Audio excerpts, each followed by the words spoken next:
Good evening and welcome to Spartan Field for the Spartans' second home game of the season. Connersville is looking to remain undefeated against the South Dearborn Knights tonight. This is the Union Savings and Loans pregame show brought to you by Union Savings and Loans, Connersville's hometown bank since 1892. I'm Lucas Barron, and to my side is Camden Schoenfeld and Luke Morris. Camden, Luke, the Spartans are currently 3-0 for the first time in over 30 years. What kind of momentum have the Spartans built for themselves over the last couple of weeks? You know, the momentum has been crazy. You walk around the halls at school and everyone's just got a completely different tempo. It's brought a lot more people out. I mean, as you can see tonight, the stands are packed. So I think they got all the momentum they need for tonight. Absolutely. I mean, with the new head coach, it's just brought a new energy back to Connersville football. Yeah, I mean, you can really tell it's football season here for the Spartans. I mean, they've had a great couple of games these last couple of weeks. They beat Franklin County 2 weeks ago in a close game, 21-14. That came down to a last-second touchdown and a game-winning interception by Braxton Myers to seal the deal. And last week, they just ended up beating Greensburg in a close overtime game, 42-35. And, I mean, we really saw what these kids are really about and what they can do throughout the rest of the season. I mean, absolutely. Last week, that game was crazy. I mean, both teams fought back from being behind. They both battled through adversity, and Connersville really showed toughness. Yeah, you know, the last two games have been very close games against two very tough teams. A lot of people didn't expect the Spartans to even really compete with Greensburg, but, you know, they showed diversity and really came out and showed a lot of people. Yeah, I mean, these guys really made a statement in the conference, picking up 2 early wins in the season for the EIAC. But looking on the other side of things, for South Dearborn, they are also 3-0. They shut out Jennings County for the first week, 28-0. They ended up beating Madison the second week in a close game, 15-12. And for their first conference matchup of the season, they beat Batesville 42-7.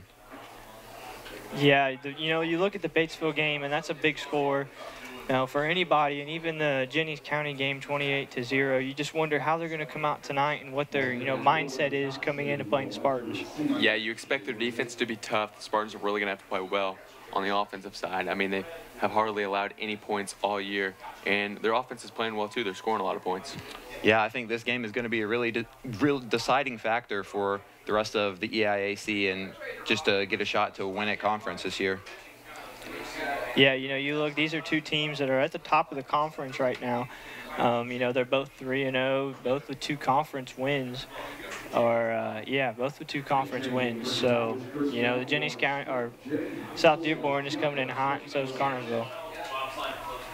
And it looks like the Spartan kickoff team will be taking the field first to send the game to South Dearborn.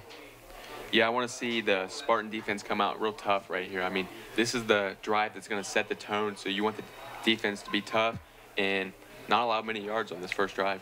Yeah, if they can get a good, clean first stop here on the defensive side, that gives the offense a lot of momentum going into the next drive. It's a confidence booster. It really is. And Spartan defense the past couple of games have been firing on all cylinders. I mean, there's been a couple of cracks here and there throughout certain plays and certain possessions that will end up costing them some points, but overall they've been phenomenal.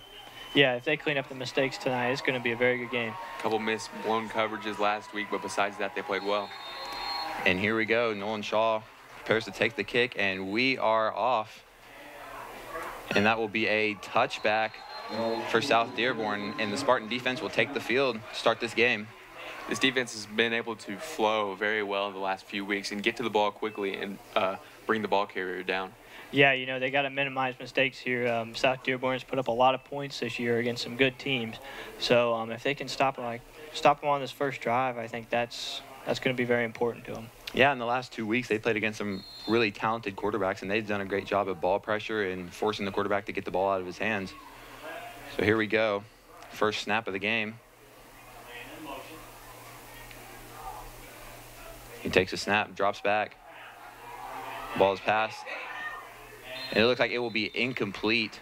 That was very good coverage by Braxton right there. He was able to stay on the guy's hip and not let him get turned around to make the catch. That was very great coverage. Pass was intended to Austin Ballard, who will fall incomplete. It's second and 10. It's interesting to see South Dearborn coming straight out into the throwing game. They've thrown a lot this year, and they've put up a lot of points, so we'll see how long that lasts. Who takes the snap, hands the ball off and will be met just around the line of scrimmage and will be brought down for a 3rd and long here. That right there has been a big strength for Connersville. They're getting to the ball when the running back is carrying it. They haven't allowed many yards at all to the running back. Yeah, that's a great job by the defensive line, and it looks like there will be a flag on the Spartans, possibly on number 55, Nate Garrison. Yeah, South Dearborn definitely looked like they were running through a hurry-up offense there. After getting stopped and having a 3rd and long, they definitely wanted a penalty there. So. Yeah, I mean, it was a smart play call on South Dearborn's part, having a 3rd and long, getting the defense to jump offside and get some extra yards. As a defender right there, you just have to be extra disciplined to know it's 3rd and long and that they might try that. Kunkel takes a snap, drops back. Pass is complete, and he will catch the ball and keep going. Pass completed to number 7, Ollie Babcock. And right there you see that flag's just a big killer because they had him about 3rd and 8, and they made it 3rd and short and were able to get a ball out quick to the receiver, and he was able to pick up the 1st down. Exactly. You can't afford penalties, even in the first drive of the game. I mean, you still have plenty of time to play, but in that scenario, you just can't afford that. Ball is handed off for a short gain of about 2nd and 6. Once again, you see the Spartans definitely being right there on the ball. They're not letting too much go on the running game, which is good to see at the start of the game. You know, it looks like South Dearborn is really trying to speed up the Connersville defense as Kunkel keeps the ball, and looks like he will get the 1st down for a rush. And that's been the weekend of the Connersville defense. They haven't stopped the quarterback run very well the last couple weeks. Yeah, I mean, last week, Greensburg quarterback Sam West was able to kind of capitalize on the quarterback run, and he looks like he will be brought down behind the line of scrimmage for 2nd and long. Ball is handed off to number 21, C.J. Evans. South Dearborn still in this hurry-up offense, which is interesting to see right at the start of the game. Yeah, I mean, they're not really giving the Spartans much time to kind of come together and get their composure before the play even starts. No, they want to put as much pressure as they can on this good defense. And Kunkel takes a snap, drops back, passes the ball, and it is complete. And Babcock takes off, brought down just beyond the 30-yard line, and it will be a 1st down for South Dearborn.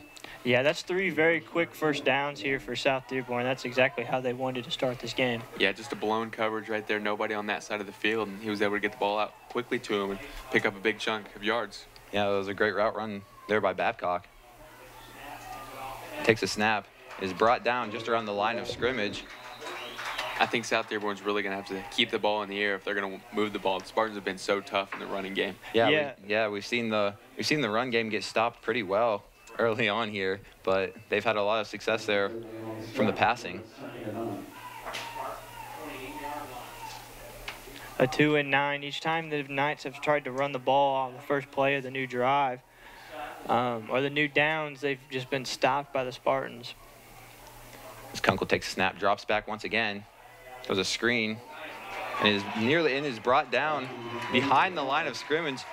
Great tackle there by Chance Bentley, along with Levi DeGroat, number 62. That was a great play by Braxton Myers, though. He was able to fight through the block and get to the receiver and hold him there before others could come up and help him with the tackle. Yeah, he's basically able to set up that play for DeGroat and Bentley to make the tackle. Yeah, that's just that defense knowing what the other's going to do. They've been playing well all year. They've been bonding really well. 3rd and 12 here for South Dearborn.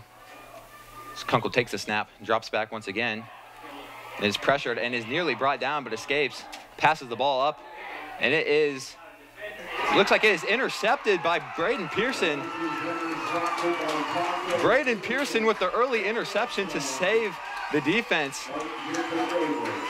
That was a great play all around by the defense. They were able to force pressure on the quarterback, and he had to throw a pretty bad ball up into the air. And Braden Pearson made a great play to come back to the ball and make the catch. Yeah, I mean, I think the defensive line is really what set that play up for Pearson. And he was able to bring pressure on Kunkel to kind of get the ball as fast as possible, and it resulted in Pearson reading it perfectly and able to get a turnover in the end zone. Yeah, that was a great read by Pearson by not getting too distracted by a man and always watching the quarterback. He read that perfectly. And here comes the Spartan offense to the field for the first time this game. And Pearson takes the snap, hands the ball off to Bentley through the middle. Has multiple defenders on him, but just keeps continuing the push, and that's one of Bentley's strengths. Yeah, he did that very well last week. He ran the ball tough and was able to get some good plays for Connersville. Be about 2nd and 6 there for the Spartans off the rush by Bentley. Yeah, 4-yard pickup for Bentley right at the start of the game is exactly what the Spartans need. They want to get that run game going. Yeah, that's been a very strong suit for him this year. Yeah, and like I said, he has that ability to just kind of use his strength to get through the middle of the line and get them the extra yards they need to get a first down. Here comes Pearson with the snap. Hand it off once again to Bentley. He's able to keep pushing through the line for another gain. Gain of about 2 on the play. Will bring up 3rd and 4 here for the Spartans. Seems like they need to get not much of a gain here to keep the drive alive, but yeah, just another solid play right here, but you got to pick up the first down here. I mean, you don't want to have a 4th down and give the ball right back to the offense that was driving back down the field. Yeah, just when the offense got the momentum from the defense, you definitely don't want to give that right back away. Here comes Pearson with the snap. Drops back. It is pressured, and it will be sailed out of bounds, intended for number 11, Grant Lewis, and the Spartans will be brought to a 4th down. Yeah, the defender fell down, and Grant Lewis had a window right there, but Pearson was under pressure and wasn't able to get the ball to him. Yeah, I mean, both teams have done a very good job of kind of pressuring the quarterback and forcing him to throw a pass as quick as possible. Here, Nolan Shaw will come onto the field to punt the ball to South Dearborn, and it is sailed over his head, but he's able to barely get the kickoff, and it will be recovered and ran into the end zone for a South Dearborn touchdown. That's just a huge momentum killer right there. Bad snap, wasn't able to get it off, and then it got blocked and returned for a touchdown. And that seems to be one of the Spartans' few weaknesses here. We've seen getting the snap to either punt or kick an extra point. We've seen some breakdowns in that scenario, and it's just been a killer for the Spartans, and it's resulted in an early deficit. Yeah, that's definitely not the momentum the Spartans wanted the Knights to have, but you can't get down on it. Still, I mean, 7 minutes left in the first quarter, a lot of ball game left. Absolutely. Here comes the extra point attempt, and it is good by number 13, Tatum Barker. South Dearborn takes an early lead here with about 7 minutes to go in the first quarter, 7-0. And there's still plenty of time to play, but this early in the game, you cannot afford to have that happen. Yeah, no, that's a huge momentum killer. A slip up on special teams, and it leads to a touchdown for the Knights. That's something that, you got to get fixed by the end of the night, or it could get ugly quick. Yeah, teams talk about having a good offense and a good defense, but if you're not well-rounded on special teams, it can hurt you. For sure, and I mean, we've seen that as a prime example already in this game, but South Dearborn will kick the ball here to the Spartans, and we'll have another attempt to get on the board here early in this game. Yeah, both defenses have came out pretty strong. The Knights got 3 first downs on that first drive, but I mean, I think they were all like 3rd and long for most of them. So I mean, that's, if you're a Spartan fan, you definitely can't be upset with the defense. No, I mean, the South Dearborn offense has done a great job of converting 3rd downs. It's just Spartans got to make that extra adjustment to kind of put them in a better position on a 3rd and long situation and get the ball on their side. The Spartans have struggled on both sides of the ball on 3rd down, not being able to convert first downs and not being able to get off the field as a defense. Here comes the kick from South Dearborn. It is a long kick into the hands of Grant Lewis. Rushes past the 30 and is brought down just short of the 30-yard line. Grant Lewis on the receiving end, and number 24, Dylan Leffler, on the tackle there. Yeah, that was an interesting play by South Dearborn. He had 2 kickers set up. You don't see that a whole lot, especially in high school football, but it paid off for him. Yeah, it's not really a common thing you see on special teams, but South Dearborn's able to pull it off. Here come the Spartans back onto the Spartan offense back onto the field to attempt another drive here. Yeah, you want to see them start the downs off like they did last time, getting some good chunk yards on first and second down, but you got to see them execute right here on third down, and they're not going to be able to move the ball very well. Yeah, that nice defense is very strong. They held the Spartans to no first downs that first drive. Like you said, you got to convert when it's needed. You can't, you got to be clutch in the clutch situations, I guess. Yeah, this early in the game, you have to kind of have a response for that first touchdown. Back in the Greensburg game, Greensburg was able to score very early, and Carnesville was able to respond just right back the next drive. So hopefully we can see a result of that. Screen pass to DeBoard, and he is brought down well past the line of scrimmage for a loss of yardage. Will bring up 2nd and long for the Spartans. Yeah, that was just not blocked well at all. Yeah, I mean, as soon as DeBoard was able to secure the ball, he was met by about 3 South Dearborn defenders, and he just wasn't able to make anything of it, unfortunately. Spartans will now be set at 2nd and 15, just about the 23-yard line.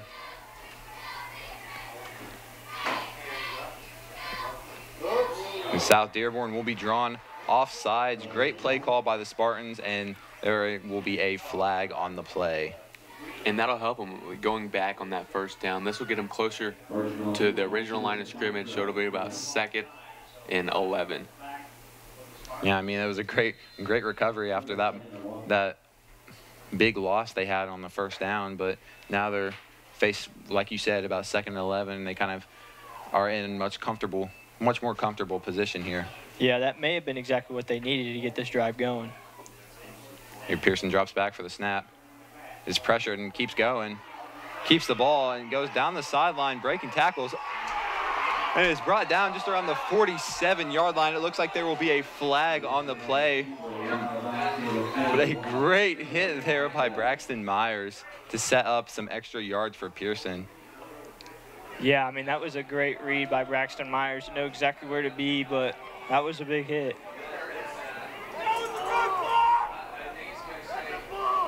We'll see what the call is here. It looks like there's an injured player for South Dearborn there on the sideline. Looked like to be a result of that big hit. Yeah, it was a big hit on the sideline. I think they're going to get him for an illegal blindside hit.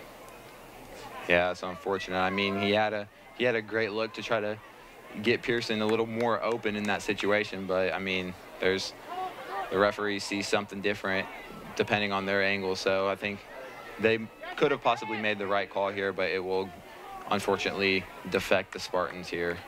Yeah, now that's a tough call to make from a ref standpoint. I mean, as a player, you're just trying to knock the guy down, but I mean, things happen, and you're coming in a lot hot, more quick than you think you are. Exactly, and I mean, so I think some of the Spartans seem to think that it was a very clean hit, and there was some confusion on that call. But it looks like number 84, Cadence Taylor, will be okay as he hops off the field without his helmet on. It looks like the Spartans will be sent back. The refs discuss the play. Still waiting on a call from the referees, but it looks like they're still trying to decide what the call is. It's hard to tell. It looks like the ball will be sent backwards.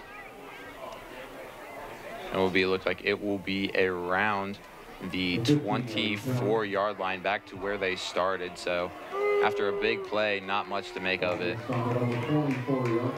Yeah, that looked to be a 15-yard penalty for the Spartans, whatever they ended up calling that. Yeah, that's a big momentum killer. Now they're faced in a position similar like they were in that previous second down, where they're at the 2nd and 15 now. Yeah, it's early in the first quarter, and the Spartans have already had 20 yards and penalties on offense, which is killing them. Yeah, it's not something you can afford, especially after getting that big first down there and then getting called back. But Spartans line up once again. Yeah, I believe they called that a personal foul on Braxton Myers. That's unfortunate. You don't want to see that early. Pearson takes a snap and drops back. Deep pass to Braxton Myers, and is just through the hands of Myers there for a big catch. Bring up about 3rd and 15 once again. And it looked like to be a great route there by Myers, just not able to get his hands on the ball. It was well covered, so Gavin Pearson had to try and loft it over the top to Braxton. It was just over the top of him. Yeah, I mean, it was a great look by Pearson and a great route by Myers. Just barely able to connect there. Yeah, once again, the Knights defense just being spot on. Whether they run it with somebody down the field or whether they're tackling, you know, a running back, they're just all over the place. Yeah, South Dearborn really has made a statement on the defensive side of the ball. Pearson takes the snap, drops back again. Ball is up to Myers again, and it is thrown out of bounds. We'll bring up a 4th down, and the Spartans will punt once again. Again, I think Braxton was pretty open right there, but just with pressure in his face, Gavin wasn't able to stand in there and make a good throw.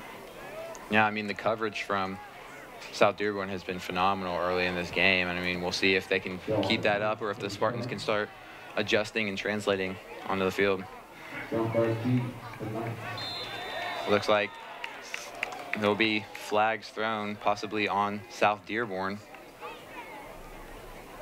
Yeah, that's a lot of penalties here in this first quarter, and we still got 5:41 left. Both teams are playing a little bit sloppy. Yeah, another great job there by the Spartans trying to get the South Dearborn defensive line off sides there, and it gave them about 5 more yards. And another bad snap to Shaw as he is brought down just about the 10-yard line, and you cannot have that happen once again. I think that one was a good snap. It just went straight through the hands of Shaw and hit him in the pads, and he just wasn't able to catch it clean and get a good punt. Yeah, once again, special teams, like we talked about earlier, they're very important, but they're just not. I mean, they're not helping the Spartans at all right now. It's going to set South Dearborn up with great field position. Yeah, South Dearborn will be in possession of the ball at the 14-yard line. Kunkel takes the snap, hands the ball off. He's tracked down by a few Spartan defenders and is brought down with about a gain of 4 yards there. The Spartans' defense is still playing very good. That's another run right there where they've stopped them almost at the line of scrimmage, maybe a yard or two past. They're just all over the place. Yeah, they're very fast in getting to the ball, and they make good tackles in open space on running backs. Yeah, I mean, their defense on the run game has been extremely well so far. Like there's some hesitation there with South Dearborn in the play call. Kunkel prepares to take the snap. A lot of confusion going on for South Dearborn, it appears. Looks like there will be a timeout called by South Dearborn. Looks like there was a little confusion there on the play clock and saved them a delay of game. So with about 4:44 left to go in this first quarter, South Dearborn leads Connersville 7-0. We will be right back with this short break.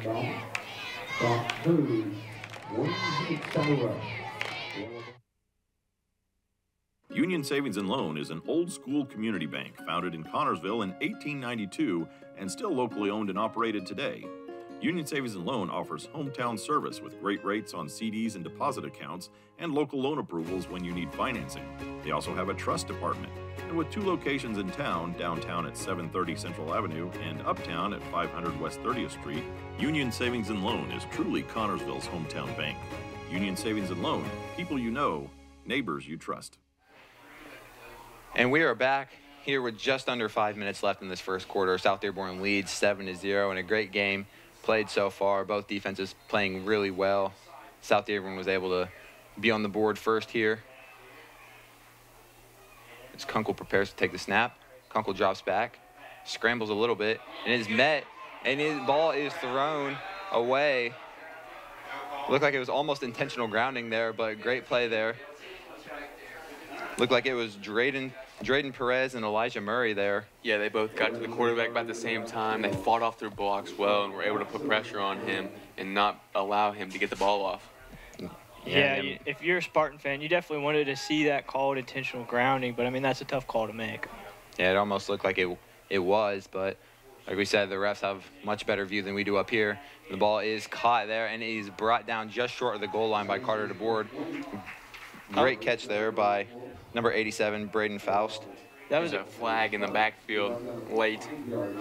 We'll see here what the call is. I just want to point out that was a great tackle by Carter DeVore to pull him back and not push him forward, because if he pushed him forward, that might have been a touchdown, or it would have been a lot closer. Looks like it will be on the defense there, unfortunately. I think it was a roughing the passer. And that will hurt the Spartans once again with another flag call there. So the ball will now be just about on the 5-yard line now. It'll be a 1st and goal here. Kunkel prepares to take the snap. Kunkel takes the snap, hands the ball off. It looks like it will be close. It looks like it will be brought down just short of the goal line. Number 15, Caden Gump, with the handoff, just barely short there, but a great job by the Spartan defense to kind of stop the play. Yeah, if you're a defender right there, you're just doing everything you can to get your body weight moving forward and to stop the offense from coming at you. Yeah, especially that close to the goal line. It looks like Kunkel will keep the ball, and he will be close, but it'll be hard to tell. And they will count it. It will be a touchdown. The quarterback keeper there from Adam Kunkel. And South Dearborn will be up 13-0 early in this 1st quarter. Yeah, it's not like the defense is playing bad or anything. They were put in some bad field position and just having some special teams mishaps. Yeah, I mean, like you said, that field position has been very crucial. The defense has done a great job so far in this game, but it's just been unfortunate that the ball has been placed in a very bad position. It looks like the kick will be no good. Yeah, you know, you talked about the defense, and they're playing really well right now. They're just being put in a very bad spot. The special teams, something's got to get figured out on that side.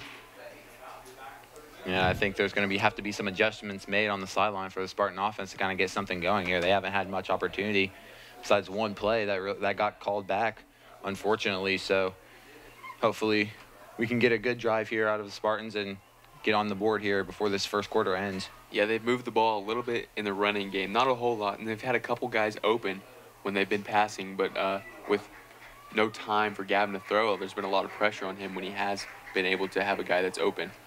Yeah, overall they've had some good looks to people like Pearson and Myers just haven't been able to really translate anything, and the run game has been pretty solid. They've gained a few yards through Chance Bentley, but overall they haven't really been able to translate much.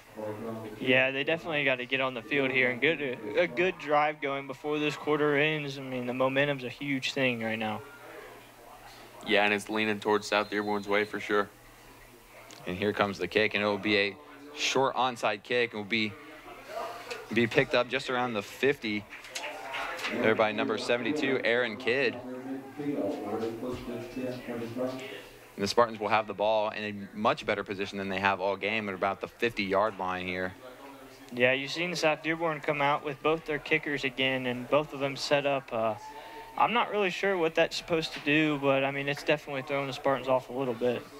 Yeah, I mean, looks like the special teams has kind of been playing some mind games here with the Spartans, and it's kind of worked in their favor. Yeah, up 2 scores. I don't think the Spartans really expected an onside kick at all. Pearson prepares for the snap. Pearson takes the snap, hands the ball off, is met just past the line of scrimmage for a short gain, it looks like, by Drayden Perez, the ball carrier there. Bring up about 2nd and 8. You got to give credit to the South Dearborn defense. They've been just so fast, covering guys well, and flowing to the ball and getting to the ball carrier very quickly. Yeah, I mean, South Dearborn's defense has been on display very well tonight. They made a lot of great plays, and they've gotten a lot of success out of it so far.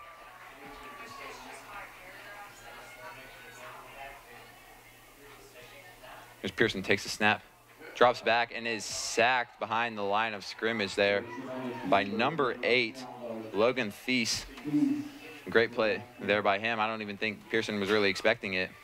No, Pearson has back faced that way and was looking for somebody on a route over here on the Spartan sideline. And, I mean, before he could even realize what was going on, he was wrapped up. That was just a blown play by the Spartans in general. That I don't think anybody out there was on the same page of who was blocking who was going where. Yeah, I mean, like you said, Pearson had his eyes on the left side of the field and was right behind him, able to make the sack and put them at about 3rd and 12 here. Pearson drops back. Looks right at Pearson, who catches the ball and breaks the field. Breaks 2 tackles and keeps going. Braden Pearson with the phenomenal catch puts them at the 10-yard line for 1st and goal for the Spartans. Yeah, that was just 2 great routes by Braxton Myers and Braden Pearson, crossing about 15 yards deep, able to confuse the 2 defenders, and they both went with Braxton. And Braden Pearson was wide open up the middle of the field. Yeah, you've seen both Knights defenders, you know, they both were in the same area leaving, you know, ultimately both were open. Gavin Pearson just made a great throw. Yeah, tremendous play call there by Coach Lynch. Pearson drops back for the snap, takes off, has a little bit of pressure, throws the ball to the corner of the end zone, nearly able to make the catch by Braxton Myers, but it looks like it will be out of bounds, just past the out-of-bounds line in the backfield. Yeah, it was a great throw by Gavin to give Braxton a chance, but just back out of the end zone. Yeah, I think Myers really made an attempt to get that ball inbounds, but it just wasn't enough. It looks like there will be a flag on the play.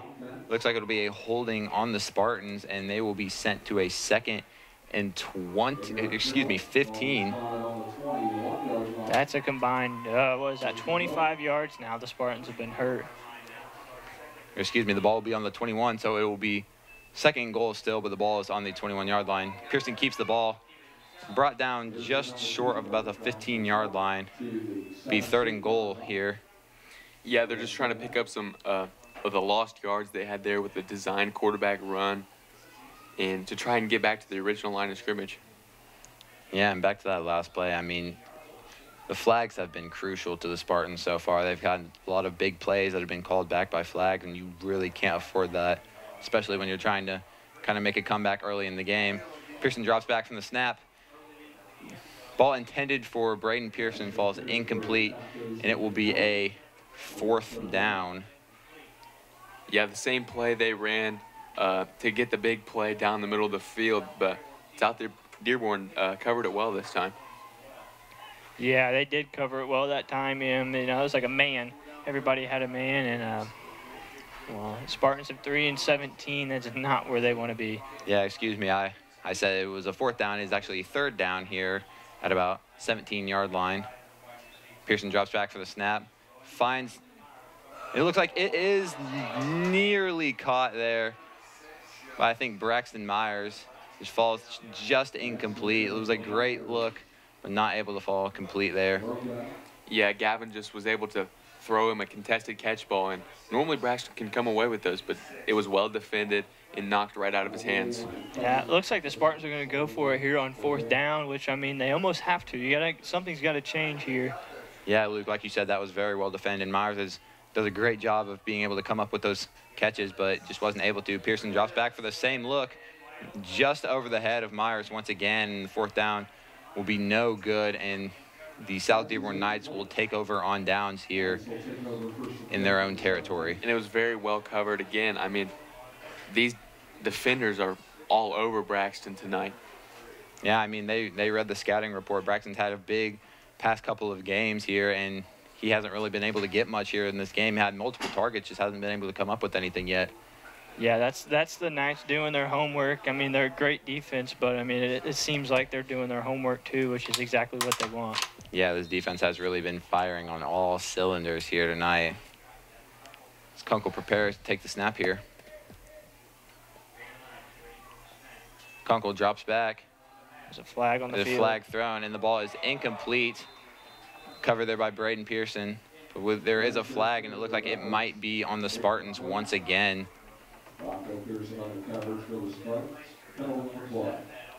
Yeah, we'll see here what the call was.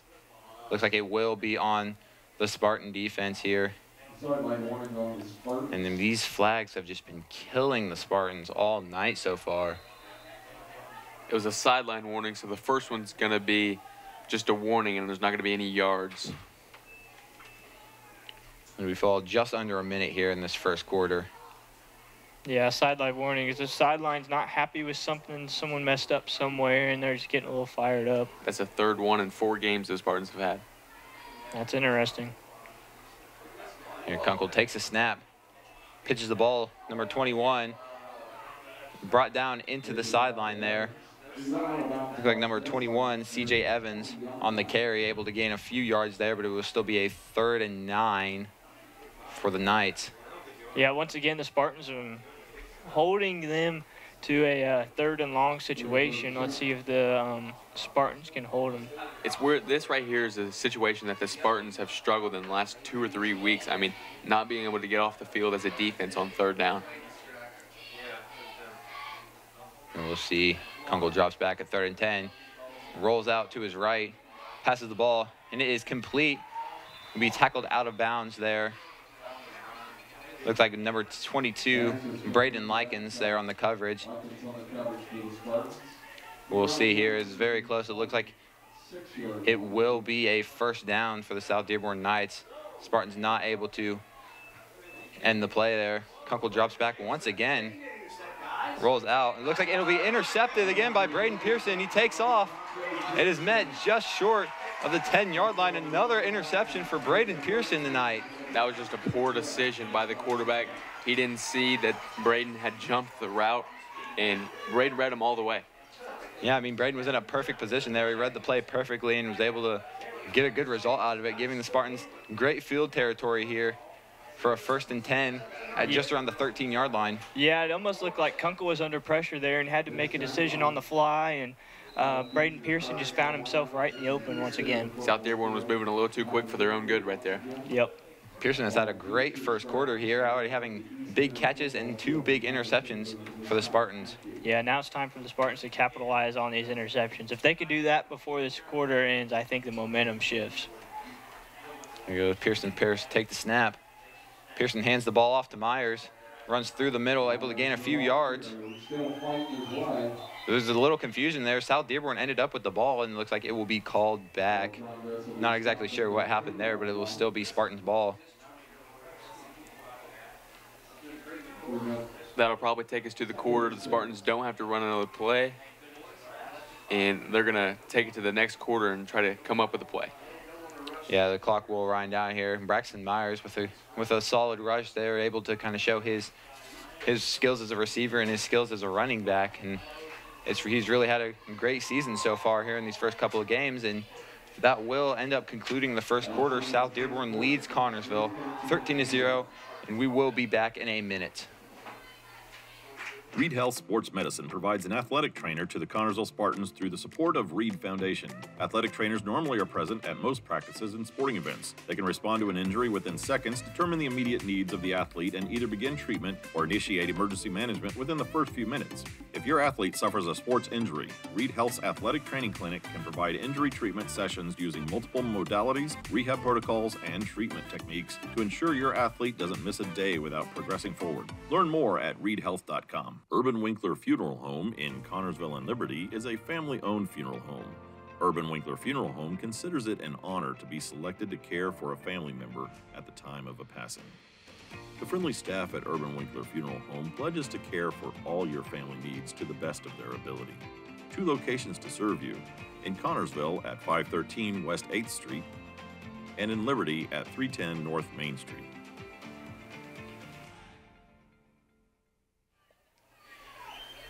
And we are back here in the 2nd quarter of this beautiful night of football. South Dearborn leads Connersville 13-0. And Spartans are in great position here to get themselves on the board for the first time in this game. Yeah, absolutely. The interception by Braden Pearson has put the Spartans in good field position, and they're looking to capitalize to start to turn this game back towards their way. Yeah, a big score here would be a complete momentum shift for the Spartans. It was Pearson with the snap. Hands the ball off to Myers once again. Rolls outside. It will be close, and he will be, looks like it will be just short of a touchdown. Very good run there by Braxton Myers. Just very close to getting on the board there. Yeah, Braxton Myers is so good when he has the ball in his hands, so they haven't been able to get it to him through the air, so they're just trying to hand it off to him because of how big of a playmaker he is. Yeah, through the air, the Knights have him pretty well covered tonight. Yeah, you see he tried to stretch there for the pylon. His athletic ability almost got it for him, but he's just short there. And looks like the Spartans will be on the 1-yard line, just short of a touchdown. Pearson takes a snap, hands the ball off to Myers. He pushes through the line. It will be close. Looks like he will still be just short here. Spartans will be at a 2nd down. The Spartans have been very successful with the quarterback sneak the last couple weeks, so I wouldn't be surprised to see that right here. Yeah, I mean, they've gotten a lot of their goal line touchdowns there off the QB sneak by Pearson. You might see it here in this drive. As Pearson prepares, take the snap, drops back, hands the ball off to Myers again, pushes through, and it will be a touchdown for Braxton Myers. Connersville is on the board for the first time tonight, 13-6. And once again, we just saw the persistence with handing that ball off to Braxton, able to push through the line eventually and get on the board. He's such a huge playmaker when he's got the ball in his hand. So, I mean, you got to try and get the ball to him. Mm-hmm. Yeah, he was able to find the opening there and get into the end zone. A great skill of his there. There's Nolan Shaw with the extra point attempt, and it is good for Nolan Shaw.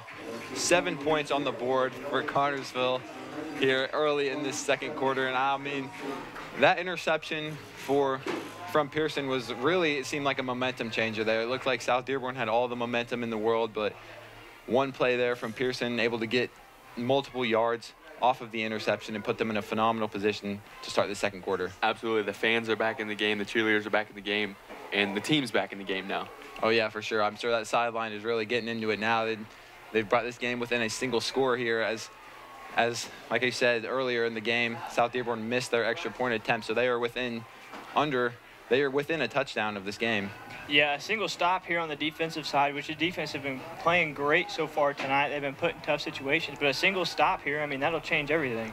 Yeah, and the fans are really loving it. They're getting into it now. They're getting back into the spirit. It was a slow start here, but I think the Spartans have found their way now, and they sure have all the energy and the momentum in this field. Yeah, a lot of energy. There's been a complete energy shift on this side of the sideline. And that's been a big thing the Spartans are known for. I mean, the energy in the stands, the cheer block, the cheerleaders, everything about Connersville sports has really been just a key trademark for this community. The people of the community love Connersville high school sports. Yes. Here comes the kickoff team here with Nolan Shaw. Sends the ball to South Dearborn, a deep kick here. Looks like it will be another touchback for Nolan Shaw. Great kick there once again. Yeah, Nolan can kick a ball very, very well. Yeah, I mean he's had a lot of great moments in these last couple games, being able to kick the ball very far, able to put the Spartans in much better positions off of special teams instances. I mean, sometimes you have those slip-ups like we had earlier in the game, but other than that, he has done a great job of setting up the position for the defense. Yeah, this year on kickoffs, I mean, he's put the opposing team on the 20 almost every kickoff. Well, I mean, you think back to the Richmond game when he punted one and put it on the 1-yard line. Very first play of the season, if I'm not mistaken. Yeah, I mean, that's a perfect special teams play right there. Looks like it'll be a quarterback keep, will be just brought down around the 25-yard line. Good run there by Kunkel.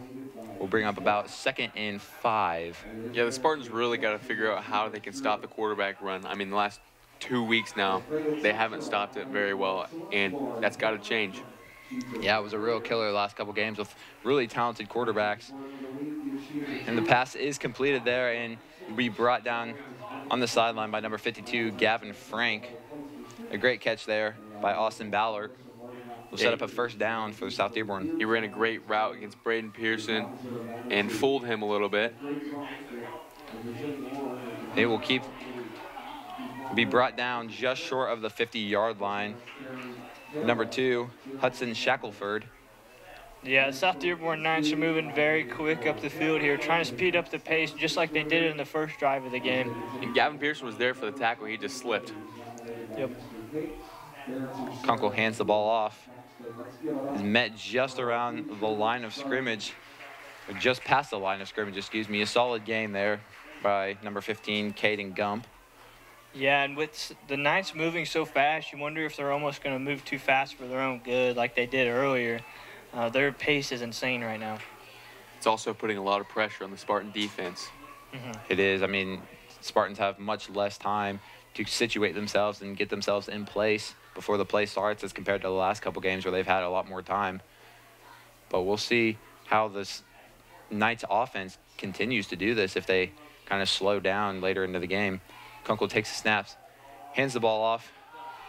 Number 15 there. A flag is thrown in the backfield. We'll see what the flag is, but it should be a first down there for South Dearborn. I think the flag's probably going to be a holding. And that rush was once again by number 15, Caden Gump. Yeah. It will be a holding against South Dearborn Knights, so they will be faced with a penalty. And penalties have been a very huge factor here in this first half. And here's what the defense needed. This is exactly what they needed to get a stop, and the momentum will change after that. Yeah, it's going to be a 2nd and long for the Knights. So if they can get a good play right here, the defense, and hold them to a 3rd and long. They've been fairly well on 3rd and long, but they have struggled on 3rd and short. Yeah, South Dearborn is now at about the 44-yard line, faced with about a 2nd and 14 here. And we wait for the snap here. Kunkel takes a snap, drops back, passes the ball. Looks like it'll be close. And it will fall incomplete. Great coverage there by Braxton Myers, able to break up the play and prevent a large gain for South Dearborn. Yeah, you don't often see a ball that's a contested catch that goes towards the receiver there when it's up against Braxton Myers. He's just so good at knocking the ball away from the receiver. Yeah, I mean, his size and athleticism is a huge supporting factor for him, able to get much more higher than his opponent there and kind of break up the play and prevent, like I said, a huge gain here. It'll be 3rd and about 14. Kunkel takes a snap, rolls out, is met there, throws the ball away, and it will be caught. Nice screen pass there to number 7, and he gains a first down and more. Looks like he'll break a few more tackles, and he will be close to the end zone, brought just short of the goal line, and that was an unfortunate play there by Connersville. He'll break a few more tackles, and you cannot afford that. I mean, they played it perfectly right there. Yeah, just when you thought the momentum was starting to shift, something like that happens, and now it's right back in the Knights' hands. Yeah, I mean, they had Kunkel pressured perfectly. There were about 3 Spartan defenders ready to make the tackle, but number 7, Ollie Babcock, was wide open there for the little screen pass and was able to get about 40 yards on that gain. And it looks like the Knights will score here. It'll be 7-19. Yeah, just what the Knights needed, but not what the Spartans needed at all. The Knights are going to go for 2 here and try and get that extra point back from the previous attempt. Kunkel drops back, and he finds it would be close. It will be no good. Pass to number 21, C.J. Evans, was complete, just not able to get past the goal line there, and the Knights will not get their makeup extra 2. Yeah, Braxton was able to get there and make a good stop so they couldn't get the 2-point conversion. Yeah, Braxton read that play perfectly. It was almost like he was lurking, waiting for the pass to drop. He read that perfectly. And it was a good look there by Kunkel. Had a little bit of pressure there from the defensive line, able to get rid of the ball, but it was just short there of the 2-point conversion. Spartans really need to try and go down here and score and take as much time off the clock as they can so that South Dearborn won't have the ball with much time. And here comes Spartan receiving team onto the field. Yeah, Part of the board will be in the backfield. See South Dearborn lining up in this 2 kicker special teams thing again. It's a very interesting formation. The ball will be sent just short, recovered by number 23, Dakota Reeb-Summer, who will call a fair catch at about the 32-yard line. Spartan offense will return back to the field to kind of make another statement here. Yeah, that was a good call by number 23, Dakota Reeb-Summer. Just get the ball, offense, let them get on the field and work. Yeah, he was starting to turn his back towards the people running down the field at him, so it was good just to call the fair catch. That way, no more special teams mishaps. Yep. Yeah, I mean, you don't want to have any more small mistakes like that end up costing you in this game. Here comes the Spartan offense once again onto the field. We have just over 9 minutes left in the first half. Pearson takes the snap, hands the ball off to Bentley through the middle. It is met just around the line of scrimmage. Not much able to make out of that play. It will be about 2nd and 9. Yeah, there's that Knights defense again, just being spot on. They've been spot on most of the night. They have a touchdown scored on them, but, I mean, that wasn't by lack of effort. No, there hasn't really been much lack of effort throughout this game. Both teams have played with a lot of effort. There's just been minor mistakes through singular plays that have really cost them the scores that they've gotten against them. Here's Pearson with the snap, almost got the South Dearborn Knights offsides again. Hand the ball off to Perez, and not much gain out of it once again. It'll be 3rd down and about 9 once again. Or excuse me, 8. It was a gain of 1 yard on that play. South Dearborn linemen up front on defense are just playing so well that it's been tough for the Spartans to move the ball on the ground on this drive. Yeah, I mean, the little gains are positive in a manner that you want to have positive yardage, but I mean, 1 or 2 yard gains throughout 3 plays in a first down situation, I mean, you can't really keep doing that if you want to get on the board. Pearson drops back for the snap, keeps going. A little bit of hesitation there, almost broke free, but it kind of stopped. I think he stopped there, looked like he almost had a pass, but realized he was free and just wasn't able to make it out in time. I mean, it was a great job there by the offensive line there by the Spartans. Pearson had the ability to kind of break free, but he didn't realize it in time enough, I don't think. Yeah, he was just looking downfield. It almost looked like a little bit too long before he broke away, and the Knights were just all over him. Looks like the Spartans will go for it here on 4th and 5. I think they're just trying to get the Knights to jump off sides. It looks like there will be a timeout here by the Spartans, trying to, like you said, trying to get the South Dearborn Knights to jump off sides there and get a first down, but it was not able to translate. Just under 7 minutes left in the second quarter. South Dearborn leads 19-7. We will be back in 30 seconds. Service the old-fashioned way. The dependable service you need for your car or truck is always available at Goff's Auto Care and Tire Center in Connorsville and Brookville. Experienced mechanics are ready to correct the problem using the best replacement products that will have your vehicle running like new again. Shane Goff is waiting to serve you at 600 Western Avenue in Connorsville. Phone 825-2588 and Charlie Goff in Brookville at 9197 State Road 101. 647-2222 is the phone number. Goff Auto Care and Tire Center. And we're back here for Friday night football, second quarter, just under 7 minutes to play. South Dearborn leads by 12 here, and the Spartan offense takes the field. Looks like they will punt the ball to South Dearborn. Shaw receives a snap. Solid punt there. Will continue to roll down the field, breaking 30-yard line. It will be just around the 27. The South Dearborn Knights will take over on downs here. South Dearborn just about blocked that kick as well. Yeah, they've done a great job kind of pressuring Shaw back there to release the ball as quick as possible, and they've gotten some pretty positive outcomes with it so far.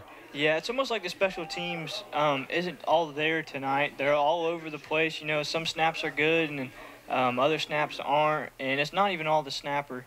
The whole special teams isn't playing that great tonight, and that's something they got to fix if they want to stay in this ball game. Yeah, ever since the one bad snap to start on special teams, the whole special teams just seemed kind of off. Kunkel hands the ball off to Babcock and will be brought down just around the line of scrimmage for a short gain here on second down. Looks like there'll be some players now, but nobody injured. It will be about 2nd and 6 here for South Dearborn. I mean, building off of what you said earlier with the special teams, I think that's just an adjustment they've got to make going into the locker room. Here, Kunkel pitches the ball off, number 21, takes over for a first down and much more, able to break Pearson down and continue going, and it looks like he will break free for a touchdown. Number 21, C.J. Evans with the huge rush, and that's another one of those plays where you look like you have a stop there, but it just results in a huge gain there for South Dearborn. That was a great play by Kunkel to hold on to the ball until the defender committed to him and then pitched it out to the running back, and he was able to go all the way. Yeah, this is not what the Spartans wanted at all. Just when he thought the momentum was shifting, you know, the Knights come right back at him, and that's something the defense the defense for the Spartans has to adjust to. Yeah, I mean, I think it was a great job, like you said, by the Connersville defensive line, able to put pressure on Kunkel. Once they committed to Kunkel, was able to pitch the ball off to Evans and break free for a huge gain there. And it looks like the two-point conversion will be good this time to number 4, Austin Ballard. And South Dearborn will take a large lead here, 27-7 here, about 6 minutes left in the second quarter. Yeah, if you're the Spartans right here, you just have to regroup and go down the field as an offense and score. I mean, you're going to get the ball back after halftime. So if you can go down here and score, take a bunch of time off the clock and not give them the ball back to score. And then if you score out of the break, like they did last week at Greensburg, to go ahead. But this would be go down 1 touchdown, the momentum's going your way. And if you can get a stop, then you're right back in the game. Yeah, I think chewing clock here will be a big thing. You don't want to give the Knights any chances. They've already had a lot. That's the last thing you want to give them. So chew clock here and definitely put up the last score of the half and come back and get another score at halftime, after halftime, and take the momentum back. Yeah, and you still have quite a while left in this game. Anything can really happen. Spartans trailing by 20 here with 6 minutes left to go in the second quarter as South Dearborn kicks the ball off. Here it looks like it will land in the hands of Braden Likens. And he will keep going just around the 40-yard line, and he will be brought down just around there. Solid pickup of yards there by number 22, Braden Likens. Yeah, he put his head down and ran through some people. He had a lot of people pulling on him, but he put his head down and ran through some people. Yeah, I think that's a big thing Coach Lynch teaches his kids, to be tough and kind of put their head down and get as many yards as possible. And if you feel like you're being brought down, get a few more. Here comes the Spartan offense once again with a chance to put us within 2 touchdowns. Here's Pearson with the snap, drops back, finds Pearson, rolls out to the left, and is brought down short of the line of scrimmage. It'd be about 2nd and 6 here. A great Pearson to Pearson find right there. Yeah, I think if you're the Spartans, the offense, you just have to find a way to get the ball outside. When we've got the ball outside, we've been able to get some big plays, but up the middle, just haven't been moving the ball too well. Yeah, that's something the Spartans have to adjust here. If they want to stay close in this ball game, things got to change. I mean, there's been some great routes ran by some of the receivers here for Connersville, just unfortunately not able to translate. And the ball will be thrown away there by Pearson as he is very well pressured, and it'll be about 3rd and 7 here. What's really impressed me with this Knights defense is the speed they've played with. They've been fast getting to the ball and putting pressure on Pearson. I mean, he hasn't had much time at all to throw the ball all night. Yeah, it's been another great job there. Like I said, from South Dearborn defense, they've been on display this entire first half, and we'll see here if they can continue to do that for the rest of this game. Yeah, and that's something we all knew coming into this game, how well this South Dearborn defense was. They've allowed 6.8 points a game this year. So we knew they'd be tough, and they're just proving it tonight. Pearson drops back, finds Myers, and he is able to get a first down, break 2 tackles off, and it'll be dropped just around the 36-yard line. Great find there by Gavin Pearson and a great catch by Braxton Myers. It looks like there will be a first down here for Connersville. Yeah, Braxton was able to find a soft spot in the coverage right in the middle of the field, and Gavin saw him and delivered a strike to him, and Braxton was able to get some yards after the catch. Yeah, that was a quick pass play. You know, that's almost something you think the Spartans will have to keep running because the Knights keep coming back, so are rushing him so fast. Looks like Taco Pearson will be incomplete. Very close there. Very good route by Pearson there, but it will fall incomplete. It will be about 2nd and 10. Yeah, if we keep running these short routes, eventually the defenders will get antsy and want to come up and try and make a big play, and that's when the Spartans can make a second move and get a big play down the middle of the field. Spartans come back on to the line of scrimmage, 2nd and 10 here at just about the 36-yard line. Pearson takes back. Looks like he's going to nearly find Myers, and it will be intercepted by number 6, Blake Legally. Ball just underthrown there, and Legally able to jump up and make a fantastic catch. Yeah, that's not what the Spartans wanted at all. Just when you thought, you had a good first down, Braxton found a hole, and you go out wide and look for Braxton and, close to the end zone. It's just, that wasn't it. And this defense is getting tired. They've been out on the field, it seems like, all night. Yep. And on second down, that's not typically something you want to force right there. I mean, they were trying. I think the intention of that play was to get Braxton isolated on the left side, but unfortunately, it didn't result in the Spartans' favor, and now they are faced on the defensive side of the ball.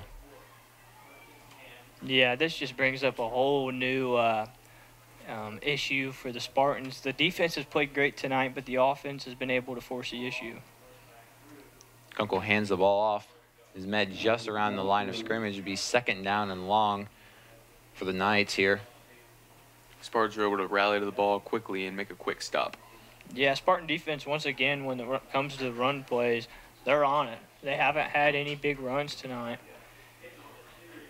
There could be another run play stop there by Chance Bentley just around the line of scrimmage once again. Great job by the Spartan defense so far in this drive. It looks like it will be 3rd and 9 here for South Dearborn. This is where the Spartans really have to play better. I mean, last 2-3 weeks, and even tonight, they haven't played well on 3rd down at all, and haven't been able to get off the field and get the ball back to the offense. Yeah, I think they just can't let down on 3rd and long. You almost think that you got it in the bag, and then something happens and they get a 30-40 yard play each time. And I'm sure this has been something they've been working on in practice since it's been an issue the past couple of weeks, but it just got to be something you translate into the game scenario, because this is when you need it right here. Looks like there's some controversy out here. Kunkel rolls off to his left and is met, throws the ball away, and it looks like it will be very close to intentional grounding once again, but it will not be called. Nearly brought down there in the backfield by Gavin Frank. It looks like there will be a flag thrown. It looks like it will be in favor of the Spartans. Yeah, there was a lot going on there, but Kunkel went to throw, and I didn't see a receiver around, so I don't know if that was intentional grounding or what. It must have been, because it looked like there was no target there for Kunkel. It will be called intentional grounding here, and it will affect South Dearborn negatively. It would be 4th and long. Intentional grounding is a loss of down, too, so they'll go straight back to 4th down. Yeah, and especially in this bad of a position South Dearborn is in right now from yardage, is not something you can afford, and they will be sent back to just around, looks like the 1 yard line close, the 2 or the 1. And this is not a position South Dearborn wants to be in on 4th down. Yeah, the Spartans got to keep the pressure up. There's a 4th and long. They're too close to the end zone to punt the ball, so they have to go for it here. Yeah, this is confusing. They're going for it on 4th and 19 out of their own end zone.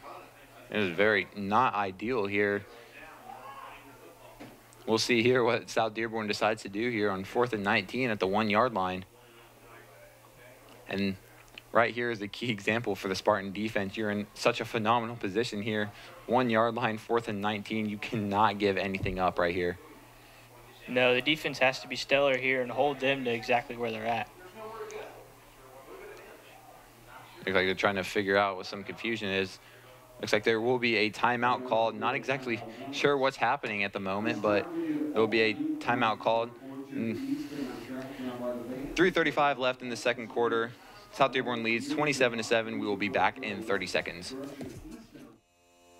Wilson Lawson Myers Insurance Agency is dedicated to protecting you and your family at a price you can afford. Wilson Lawson Myers are licensed insurance professionals striving to be your agency of choice. Wilson Lawson Myers is an independent agency representing numerous companies for all your needs. Finding the right insurance begins with finding the right agency. That is Wilson Lawson Myers Insurance Agency at 521 Central Avenue in Connorsville. Phone 825-5111. And we are back here on Spartan Field. 3:35 left here in the second quarter of football. South Dearborn leads Connorsville Spartans 27-7, and South Dearborn is not in a great position here. No, it looks like they still have the offense out on the field too, which really shocks me. It's 4th and 19. They're on the 1. Yeah, I mean, it's just a tough position to be in. Yeah, you need 20 yards here to get a first down, and you're as far back on the field as you can get. I'm not exactly sure what South Dearborn has planned here. It looks like they will make an adjustment. The kicking team must be coming onto the field, excuse me. That's a really short area to get a punt out. Yeah, if there's any type of bad snap or mishandling of the ball, it could end badly for them.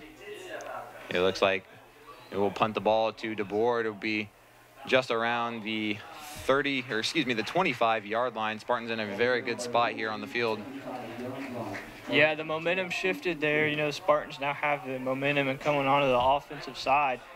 They got to capitalize here before the end of the half. Yeah, they really have to score right here. And if they score here, it can run time off the clock. Like I said earlier, they get the ball back after halftime. And then that'll be a crucial point in the game. If they can go down and score and pull it within 1 score, that's big.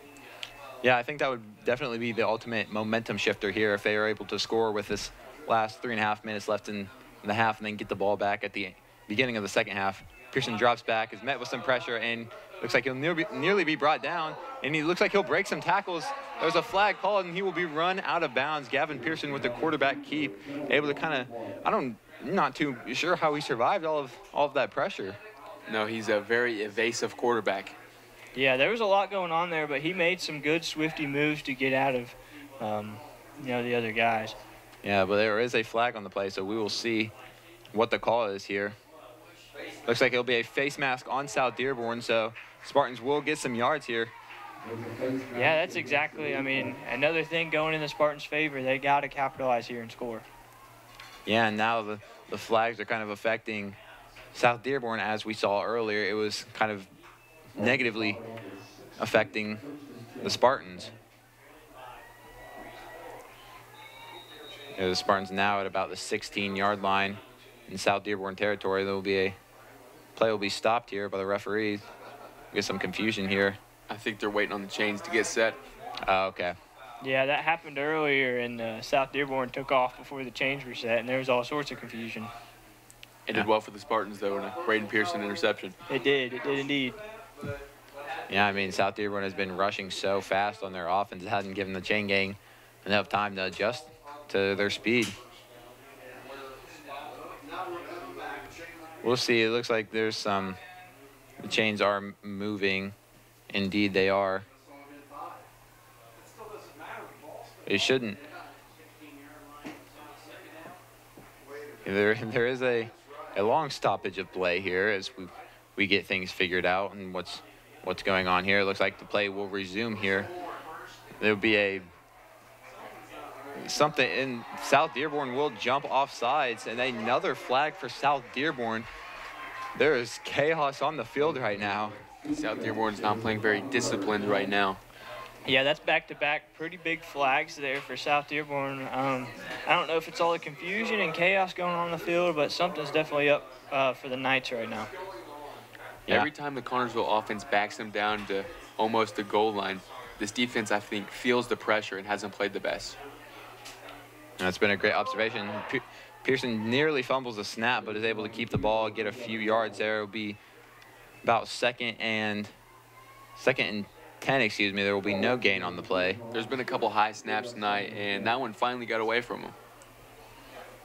Yeah, Pearson typically does a very good job of being able to recover off of a missed snap there, but he's able to recover the ball cleanly and not be sacked in the backfield and put them at 2nd and 10 here.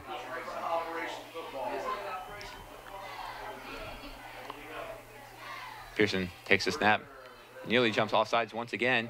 It looks like there will be another flag called. It looks like it will be on the offense. It'll be a false start. It looks like I think the South Dearborn defense tried to get the Spartans to jump there, and they were successful. The Spartans will be sent back negative yardage. Yeah, South Dearborn was bringing the pressure, and Connersville felt it, and somebody on the O-line jumped. Yeah, the Spartans are now at about 2nd and 15 here. Not what you want to see, especially when you're in such a good position. Ball will be at just about the 16-yard line now. Yeah, Spartan's got to capitalize here.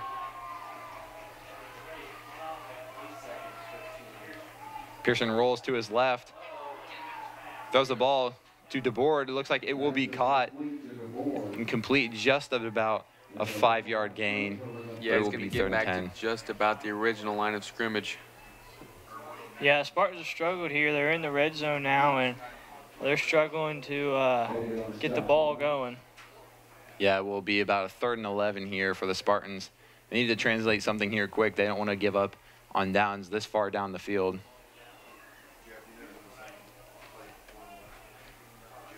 Yeah, they're in a good spot right now. That doesn't need to be ruined for them just because they're struggling. Play clock is winding down here for the Spartans, so they have to make something out quick. About 5 seconds left. Pearson takes the snap a little bit high, drops back, gets pressured by South Dearborn, rolls to his right, throws a pass way out of bounds. It looked like it was intended for Braden Pearson, falls just out of bounds there. Yeah, this South Dearborn team is just getting the pressure on Gavin immediately.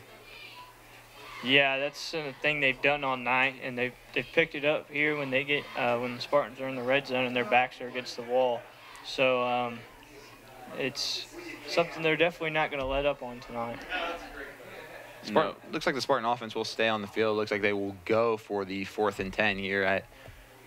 They are currently sitting at the 11-yard line, so I think it's the right play here. You're right there, so you might as well just go for it. Absolutely. I mean, it's a make or break play. Pearson drops back, finds Myers nearly in the end zone, but is intercepted once again there. Looks like it will be number 84, Cadence Taylor, in the end zone with the interception. Carter DeBoard was open too, but Gavin tried to squeeze it in there to Braxton. Yeah, Carter DeBoard ran a great route there. There was no defenders near him, but Pearson did see Braxton there, and it was not resulting in a touchdown there, and South Dearborn will take over on downs at about the 20-yard line. Yeah, Carter cut right across the middle of the field, had nobody around him wide open. It was a tough play, tough decision to make, especially when you're under pressure. The Knights are still putting on a lot of pressure. Yeah, I think that just goes to show how most of this night, it hasn't really been a bad night for the Spartan. It's just been one play and a set of downs that's cost them a score or a stop. Yeah, their defense have had good drives. It's just one play each time. Kunkel rolls out to his right. The pass to Ballard falls incomplete and will be 2nd and 10 for South Dearborn. Yeah, Spartans will catch a break right there because the ball hit him square in the hands. Yeah, it was a great route ran by Ballard and a great find by Kunkel, just not able to translate there. Yeah, if he would have caught that ball, that would have been an easy first down, and that would have been more play clock that the Knights could run away.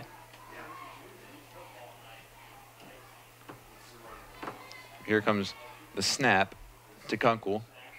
Kunkel rolls out to his right. He's pressured. The ball is sailed out of bounds. And it looks like it will be a 3rd and 10 here for the Spartans.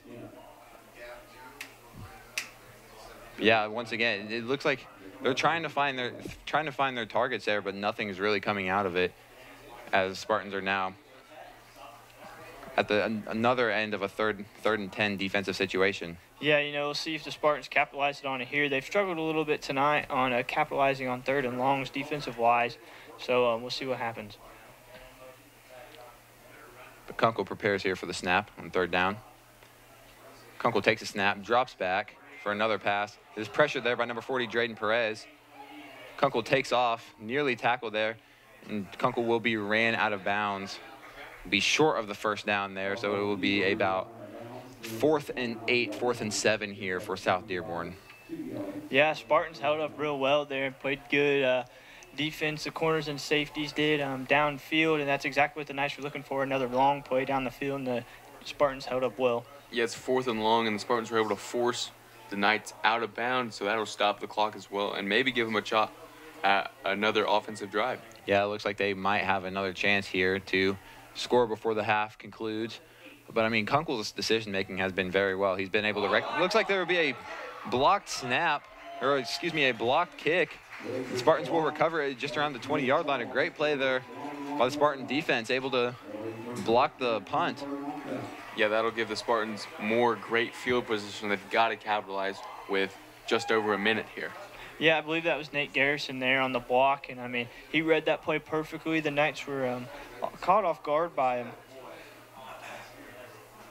Yeah, I mean, Nate Garrison has done a great job on the defensive line here, able to make a lot of great plays, not only in this game, but the games prior. And he's been a very key factor in this defense. Spartan offense takes the field. Pearson drops back. Finds Pearson just not able to make the pass. Looks like a flag will be thrown. We'll see what the call is here soon. That was great coverage by the Knights all down the field. That Braden Pearson was just slightly open. Everybody else was completely locked down. Yeah, I mean, it looked like it was the right target, just a little too low there for Pearson, not able to make the grab, but it looked like the flag will be on Carnersville, and they will be sent back a number of yards. And once again, these penalties have been killer for both teams here in this first half. Absolutely. The penalties have hurt Carnersville in crucial moments where it stopped them from having a big play. Yeah, the Spartans will be set at about 1st and 20 here. Ball will be just around the 33-yard line. Yeah, Spartans got to get something going here with 1:08 left in the half. Pearson drops back, is pressured, and is brought down at the 40-yard line. Another great play there by South Dearborn defense, and a not so great play there for Carnersville, especially when you need a play here. No, the offensive line is going to have to start doing a better job of blocking up front, or Gavin's never going to be able to get rid of the ball. Yeah, South Dearborn has done a great job of kind of limiting Pearson's time to get the ball off, and they've gotten a lot of success out of it. I think, like you said, that's something the Spartans' offensive line has got to work on here in the second half. Pearson drops back for a deep ball here to Pearson. Looks like it will just fall incomplete. Looks like Pearson and Myers were running close to each other, and there was a little confusion on, I guess, who the pass was intended for, but neither were able to come down with it, and it will be a third and very long, about 24 yards for a first down. A miscommunication of who's running what route, and the ball was thrown in the middle of them, so neither of them went to make a play on the ball. Yeah, and one thing I've noticed throughout these first 3 games with the Spartans is they were able to connect with each other and kind of mesh super well here, and I guess in this game it just hasn't been that way so much. With just about 31 seconds left until we conclude this first half. South Dearborn leads 27 to Carnersville 7. We'll be back in 30 seconds. Are you thinking about buying or selling your home? Stay local and call Trish Smith at Better Homes and Gardens First Realty Group. She will walk you through the process to make an easy transition and lead you to your dream home. Please contact Trish at 265-2663 to begin your journey today.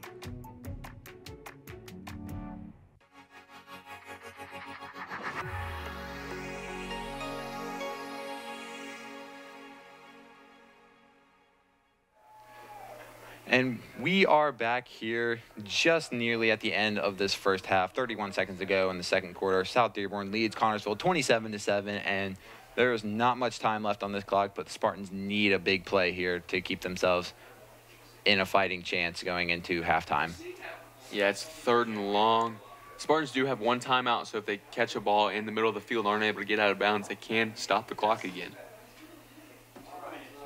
I mean, the Spartan receivers have done a very good job all season at making big plays in situations like this. So hopefully we can continue to do that and make a big play here before the time runs out. It looks like there's a little communication there between the referee and Dakota Reapsummer there.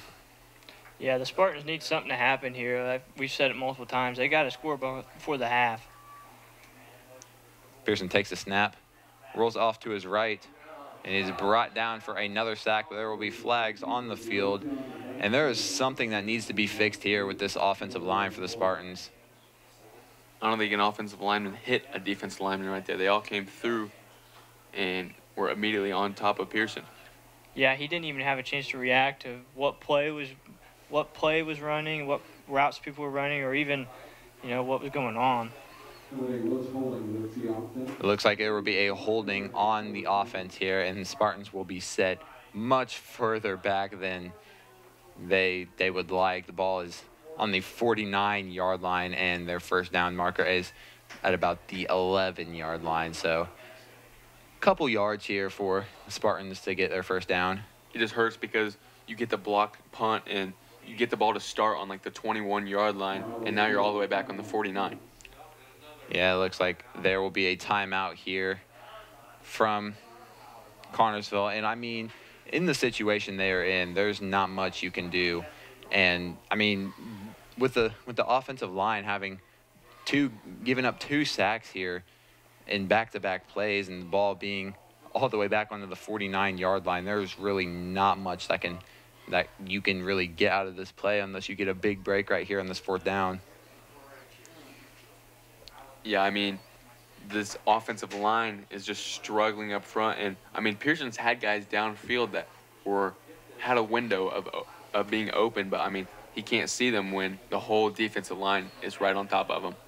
Yeah, that's something the Knights, I think I figured out as the night went on. There in the start of the game, they were putting a lot of pressure on Myers and Pearson downfield.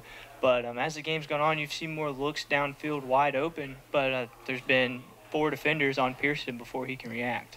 And I think there's some props there for South Dearborn's defense. I mean, through the last couple of games, Pearson has had plenty of time to get the ball out of his hands and has not had to deal with many sacks throughout this entire season. But in this game, it's just been a struggle for him to get the ball off quick enough. And another great punt there by Nolan Shaw sets South Dearborn at just around the 7-yard line as there are just 20 seconds left to play in this first half. Yeah, Nolan coming in clutch again. Not a whole lot of time left in the half. To imagine the Knights would just take a kneel here and move on to the half. But once again, putting display on his leg. I mean, he can really kick a ball. And if the Knights don't just take a knee here, these defenders have to know that they can't let anybody behind them, because if you want a chance of coming back in the second half, this lead can't get any bigger. Yeah, and that was exactly what I was about to say. I mean, 1st and 10, all the way back at the 7. There's only 20 seconds left. You can't give up anything, especially going into the second half. The ball is lobbed over there. Looks like it'll nearly be intercepted by Gavin Pearson, but it will fall incomplete. It looks like the intended target there was Hudson Shackelford, number 2, and South Dearborn will remain at 2nd and 10 with 13 seconds left here. And the wide receiver almost got right behind the defender, and if he catches that, he's probably gone. Yeah, you're absolutely right. I mean, that's a touchdown. If he catches that pass, and I mean, you got Pearson over here on the ground. There's no one else around. Yeah, but I mean, Gavin Pearson did a great job of kind of assisting Braden Pearson on that play because Shackelford had a great read there. A screen pass there to number 15. It looks like he will continue to gain some yardage. Will be brought down there by Gavin Pearson. Number 15, Caden Gump there with a nice screen pass that they've been taking advantage of all night, seems like. Yeah, Gavin Pearson had 2 great reads here on this drive for defense, just trying to stop the bleeding. Going into half, Spartans get the ball back at halftime, or after halftime. They're just trying to, Gavin Pearson's playing great right now, just trying to, relieve the pressure. There's 4 seconds left here to play in the first half of this game. Kunkel rolls out and is brought down, and the ball will be thrown incomplete, and it looks like Kunkel will be brought down, and there will be nothing made out of this drive. Into this halftime we go. South Dearborn leads the Connersville Spartans 27-7. We'll be right back in 1 minute. Don's Auto Sales and Tires, 126 West 2nd Street, gives you the very best deals in tires. Don's has all major brands available in stock and in all price ranges. You can rely on Don's Auto Sales and Tires, in business for over 40 years. And Don's Auto Sales has a large selection of quality pre-owned vehicles in prices ranging from $1,000 to $30,000. Need new tires or a quality vehicle? Available from Don's Auto Sales and Tires, 126 West 2nd Street, Connersville. The phone number is 825-7730. It's events like this game that make our community such a great place in which to live, work, and play. All of us at FCN Bank applaud the CHS Spartans for their hard work and dedication. Thank you for reminding us once again why we all choose to call this place home. FCN, building stronger communities, one great local event at a time. Go CHS Spartans. Good luck. FCN Bank, member FDIC.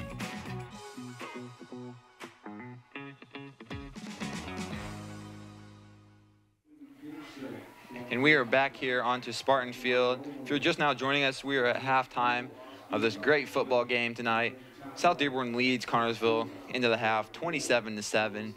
Camden, Luke, what have you seen from both sides of the ball in this game so far? Well, you know, you look at we'll start with the Knights, and you look at offense, and they're putting a lot of pressure on the Spartans' defense. They're pushing the ball upfield, running the ball, making good plays. And you look at the Knights' defense, and, man, they're playing phenomenal. Downfield, they have guys covered.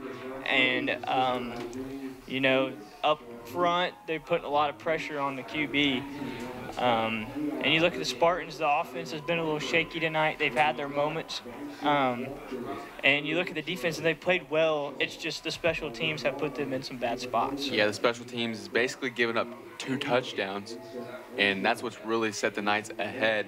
And, I mean, that defense is impressive. I mean, the speed they're playing with, the ability to get to the passer. I mean, and they're not giving up any easy free plays for Connersville. Yeah, no, you're completely right. And one thing you've noted on a lot this night has been the third down situations. They've had many situations tonight, the Spartans have, where they've been set at a 3rd and long, but just miscommunications and a couple few mishaps have led to big gains, and ultimately a lot of them resulted in big plays and big touchdowns here. And that's just something I think the Spartans need to improve on, not only in this game, but the past couple games has been an issue for them. Yeah, if you're Coach Lynch right now in the locker room, you got to be telling your kids, I mean, we got to get off the field on 3rd down when we're on defense. I mean, that's what's killing us. We've got them at 3rd and 9, 3rd and 12 multiple times, and we just can't get the ball back to the offense. And with the offense, you got to convert on 3rd down. We've had a couple of short 3rd downs that we haven't been able to convert on. Yeah, just all around, the Spartans need to be almost more aggressive. It seems like when it gets to 3rd down and long, when they're on defense, they almost let up a little bit, and that allows the big play. And you touched on it earlier, but the defense is not playing bad. It's just one play every drive has really hurt us. A good 30, 40-yard pass has really hurt the Spartans. And one thing I want to know about how South Dearborn has played, they've really done a good job of playing at their pace and not adjusting themselves to the Spartans' pace. All night they've rushed the Spartan defense into making quick decisions and not giving them a lot of time to think about where they need to be or what positions they need to be in. But I mean, South Dearborn has just been completely playing at their pace all game, and I think that's really hurt the Spartans so far. Yeah, that changed a little bit. You saw in the first half of the first quarter, the Knights were very heavy on the backfield. You know, they had Myers locked down with 2 people and Pearson locked down with 2 people. And then they saw that they could do that with 1 person, and they moved those 2 extra people up to the D-line, and they've just been running through our offensive line. One thing that Coach Lynch always hits on is penalties and turnovers, and that has hurt the Spartans big time in this game. I mean, Gavin Pearson has thrown 2 interceptions that have given them a chance to score. And, I mean, we had a fumble on a punt and then a blocked punt. So, I mean, the special teams is struggling. And even when they're playing good, the penalties then come back to hurt the Spartans in critical moments. Yeah, I have it down here, and this was only about halfway through the first quarter. But, I mean, there's 25 yards in penalties that I have written down. And, like I said, I haven't been keeping track the second quarter at all, so I can only imagine. And even South Dearborn here at the end of the second half, our first half, they started to get hurt by penalties.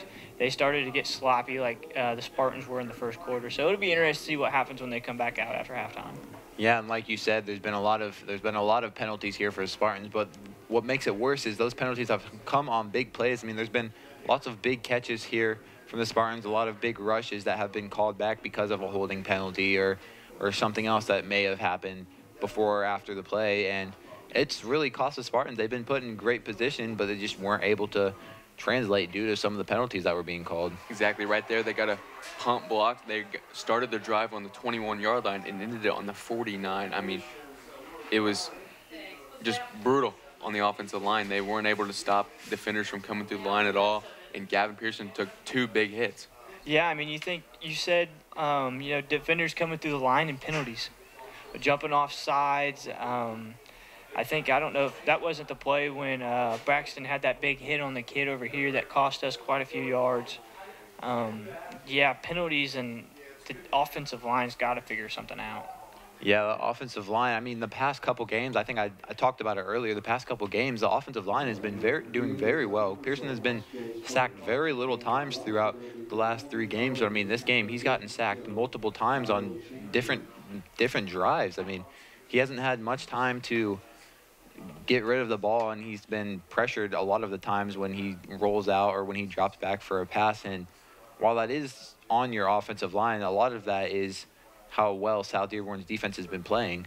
Yeah, and with GP being a team leader, you know, when you get hit a lot, it's got to take a toll on you physically and mentally, knowing that, you know, your offensive line isn't helping you out very much. So it'll be interesting to see what happens here in the second half. Yeah, the Spartans have got to come out of the half. I mean, they get the ball. They got to come out with a spark of energy and go down the field and try and score. Or if they don't and South Dearborn goes down and scores, it could look pretty bad pretty quick. Yeah, if South Dearborn comes out and gets a stop here, it's going to get ugly quick. Yeah, I think the main thing Coach Lynch is probably going to hit on in the locker room to these players is to keep their heads up. I mean, they're playing, like you said, they're playing great. It's just been instances where they've broken down or miscommunicated. So it's not necessarily a bad game for these boys. I mean, they're down 20 points, but anything can really happen in the second quarter. But, like, you have plenty of time to get yourself back into this game. I mean, it's not a huge deficit that you can come back from. Absolutely. I mean, if you get a score right here, you're down 2 scores. I mean, but you still have 2 quarters left to play. If you can get a couple stops, a couple more turnovers, interceptions, Braden Pearson had 2 in the first half. If you can get a couple more guys to have a couple turnovers, you're right back in the game. Yeah, I think there's still a great second half to be played, and I think we'll see a lot of changes come from both teams on both sides of the ball. But guys, today is National Stand Up to Cancer Day. Let's look at who some of our coaches and athletes stand up for.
Homecoming is next week, and it's been brought to our attention that some of you may not know what homecoming is all about.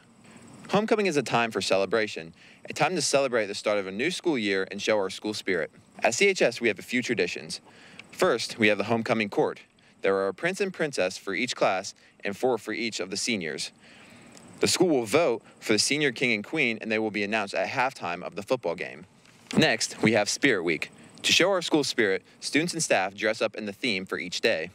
Another tradition is Homecoming Olympics. Homecoming Olympics is a team event that all kids can participate in. Each team competes in hopes to win the trophies. Events are the wheelbarrow race, toilet paper wrap, egg race, the tug of war, and the 3-legged race. Finally, we have the class float competition.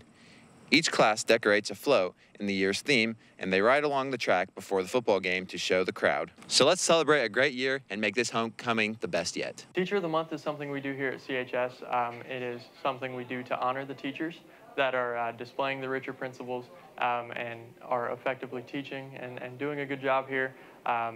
as a teacher, and hopefully making an impact on kids, as well as just showing the Ritzer principles and showing the kids on how to operate in life. So how it feels to be crowned, it was definitely a surprise to be crowned Teacher of the Month. I was definitely shocked when they came in my class, but I'm glad and excited that I am making an impact, and hopefully the kids will appreciate what I do here and what I'm going to hopefully continue to do here at CHS. So thank you. We would like to congratulate Mr. Rao on winning August's Teacher of the Month for Connersville High School. A big congratulations to him. And as we also saw, we have a big homecoming week here at Connersville High School. A lot of fun events for the kids to get into. A lot of events. You got the homecoming Olympics, like you said, homecoming court, and the floats, and there's just a lot of stuff that will be taking interest into this week. Yeah, there's a lot of talk around homecoming king, so I think Luke Morris up here in the booth with us is getting pretty excited about that. Yeah, we have one of our own homecoming nominees up here in this booth with us, Luke Morris. I wish you the best of luck in this voting here. Thank you. Hashtag vote for Luke. Yes, sir. Absolutely. Yeah, but along with this, we have a lot of sports action here coming up. Actually, tomorrow we have the high school volleyball CHS Invitational for our girls varsity volleyball team at 9 a.m. We have cross country running at Marion at 9 a.m. Boys soccer will be at Rushville at 10 a.m. The girls soccer team will be home against South Dearborn at 10 a.m. and the girls golf EIC tournament will be taking place in Connersville at 11 a.m. So we wish the best of luck to those athletes tomorrow as they compete in their event. Yeah, a lot going on tomorrow. It'll be a busy day. A lot going on. There is a lot of sports action here tonight and tomorrow night, and there will be hopefully a lot of good outcomes for all of these teams. I mean, we've seen a lot of success from some of our fall sports out here, and we hope they continue that. Yeah, absolutely. The tennis team also plays on Monday, a very good Newcastle team who is ranked 3rd in the district. Oh, yeah. Well, we good wish luck best to of, them yeah, as well. We wish best of luck to our tennis team on Monday as we see our band performing here for our halftime show. They always do such a great job here for the Connersville fans. But as we just get closer into this second half, what do you think are going to be the key things that are changed into this in the second half? I think Coach Lynch is going to have a big pep talk with the defense. I expect them to come out tough like we've seen in the last 2 weeks at Greensburg, at Franklin County. They've moved quickly and got to the ball quickly. The last 2 weeks they haven't done that well tonight. I think that'll be a big change in the second half, and I think the offense will step up and start moving the ball.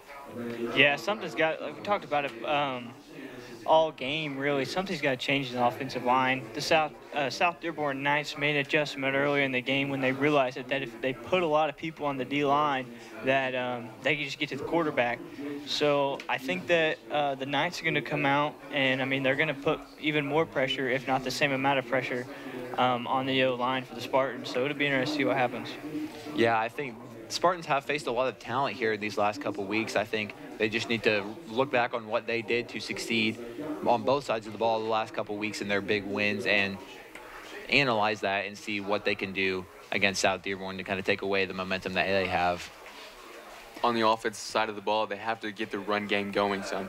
It struggled tonight. And what was so good about the run game last week was we were able to run the ball up the middle, which freed up some wide receivers down towards the end of the game where we were able to throw the ball some more. Yeah, that's something that right now, it needs to change what you just said.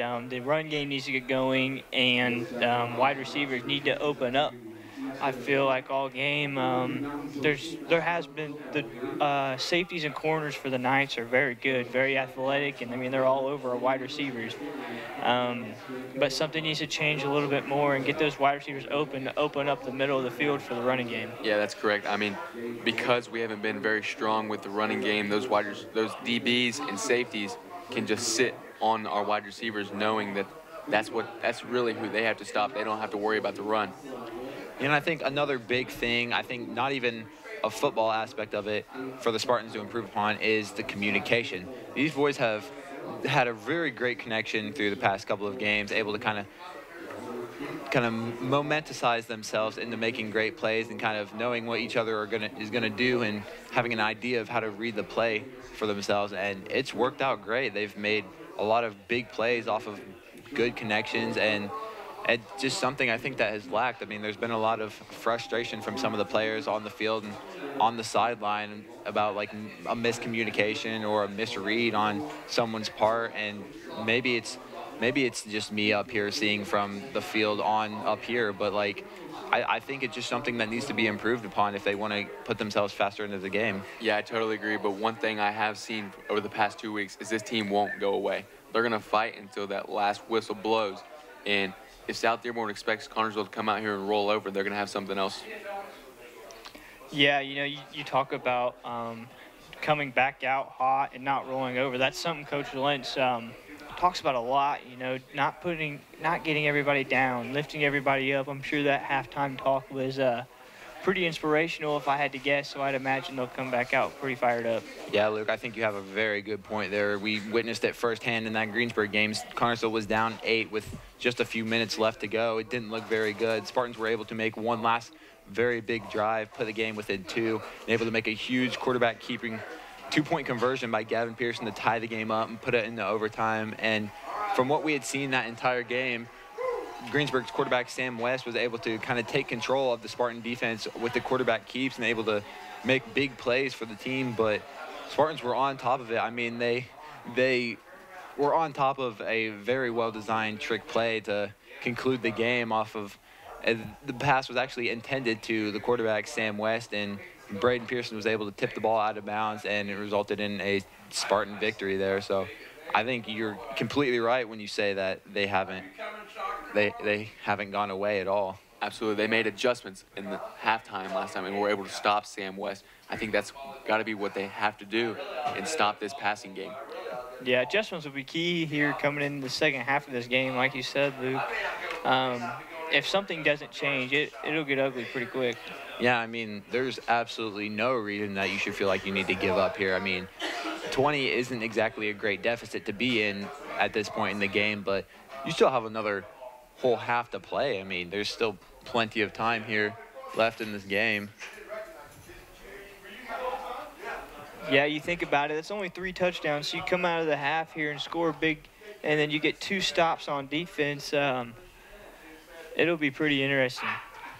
Yeah, but I mean, I think the Spartans are very capable. They have multiple athletes on this team that can make huge plays for this team and kind of get the momentum going in their side. And we've seen it through 3 games where one big play can switch the entire momentum of the rest of it. But I mean, they're very capable. Like I said, anyone can catch a spark here and off of one play, but they're very capable of it. And as we conclude this halftime with just about 1 minute left, it's 27-7, South Dearborn with the lead. Spartans will come out with the ball here, and we will be back in 1 minute. George's Pharmacy and Medical Equipment welcomes you to stop by our Connersville location at 330 East 5th Street. George's is proud to offer you friendly hometown service and the convenience of free delivery. Also, our medical equipment staff is there to help with whatever you need. George's Gifts has that special something for any occasion, birthdays, weddings, bereavement, or to brighten someone's day. George's, we are here for you. 765-825-6251. You will find the answer to your every flooring need at Foles Flooring at 301 Beach Street in Connersville. Yes, Foles Flooring has a large selection of carpet and tile, also vinyl and laminates, luxury vinyl tiles, and hardwoods. You will receive a free estimate on your choice of flooring plus expert installation. Their friendly staff will help you through the entire process. Foles Flooring also provides bathroom upgrades, remodeling, and custom shower systems at 301 Beach Street, Connersville. 765-692-0800 is the phone number. We're back here at Spartan Field as we prepare to go into this third quarter and commence the second half of this beautiful Friday night football game. South Dearborn leads 27-7, and the Spartans will receive the ball to start this half. Yeah, absolutely. I mean, a big drive for the offense here.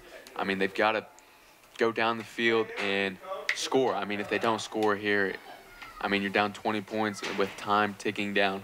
Yeah, and if they don't score here and the defense stops them, that gets all the momentum to the Knights. And, I mean, not saying the game's over, but it's looking pretty good for the Knights at that point. Yeah, I think this might be a point where South Dearborn starts to get comfortable with their lead. And if you're a South Dearborn coach, that's something you don't want your players to kind of feel. You don't want yourself to get comfortable with this lead. There's still a half of football to play. And like you said earlier, Luke, this team will absolutely not go away. If you give them any chance to come back in this game, they will take it and they will not let go. Absolutely not. I mean, as we've seen the last 2 weeks, they've been down in bad situations, and they still battled and fought their way back to W's. Yeah, I mean, no matter what the situation is, you can't count these kids out. And I think this drive specifically right here to open the second half is what's going to be the statement for the Spartans right here. If they can get a score right here to start the third quarter, I think that'll put them in a great position momentum-wise to go into the rest of the half. Yeah, that'll give the defense some confidence. A confidence booster is what this defense needs. And if they can make some good plays on first and second down and get South Dearborn to a third and long, that's crucial. Yeah, I think a good thing that South Dearborn has done so far in this first half is they've shut down some of the key players. I mean, Braxton Myers hasn't been able to get much throughout this entire game, hasn't been able to get many receptions here at all in this game. They've held Gavin Pearson to a lot of pressure, having to get the ball off with not nearly as much time as he has this past couple games. But someone who has played very well this game is Braden Pearson. He's recorded 2 interceptions this game and had many big catches to put themselves in great position. And his interception and the yards he got from it was able to put them in a position to score. Yeah, that first interception he had at the game, I mean, that was in the end zone. If he didn't catch that ball, the Knights player was, and, I mean, that was a touchdown, and that puts us down even more. So he's played great, like you said. It'll be interesting to see if the Spartans use him a whole lot here in this second half. Yeah, and I think they will kind of use him as the leader here in this game to kind of get the other players to rally behind him and kind of mimic what he's the emotions and way he's played this entire first half. The Knights know that Braxton is a big playmaker, so they're probably going to be covering him pretty tight here. So if they can concentrate their focus on him, that might give Braden Pearson some opportunities. Yeah, and I mean, if I'm Braxton going into the second half, that would motivate me to kind of step up and make the big plays that we know that he can make. But here comes the kickoff from South Dearborn as the ball is sent short into the hands of Chance Bentley, who breaks to about the 50-yard line. And he does break the 50-yard line, and the Spartan offense is put in a solid position right here at about the 49-yard line. Yeah, number 42, Chance Bentley right there, just put his head down and ran through somebody. I mean, that's all you can ask. That's what he does best. I mean, by rushing the ball, he's able to get the ball through the defensive line and just push for yardage. No matter if he has 2, 3, 4 defenders on him, he'll just keep pushing. He's a very strong runner. He is very strong indeed. Here comes Pearson with the first snap of the second half. Hands the ball off to Perez, who gains yardage, keeps going, breaks a few tackles, and still going after having multiple defenders on him. Drayden Perez with a great run to start this drive.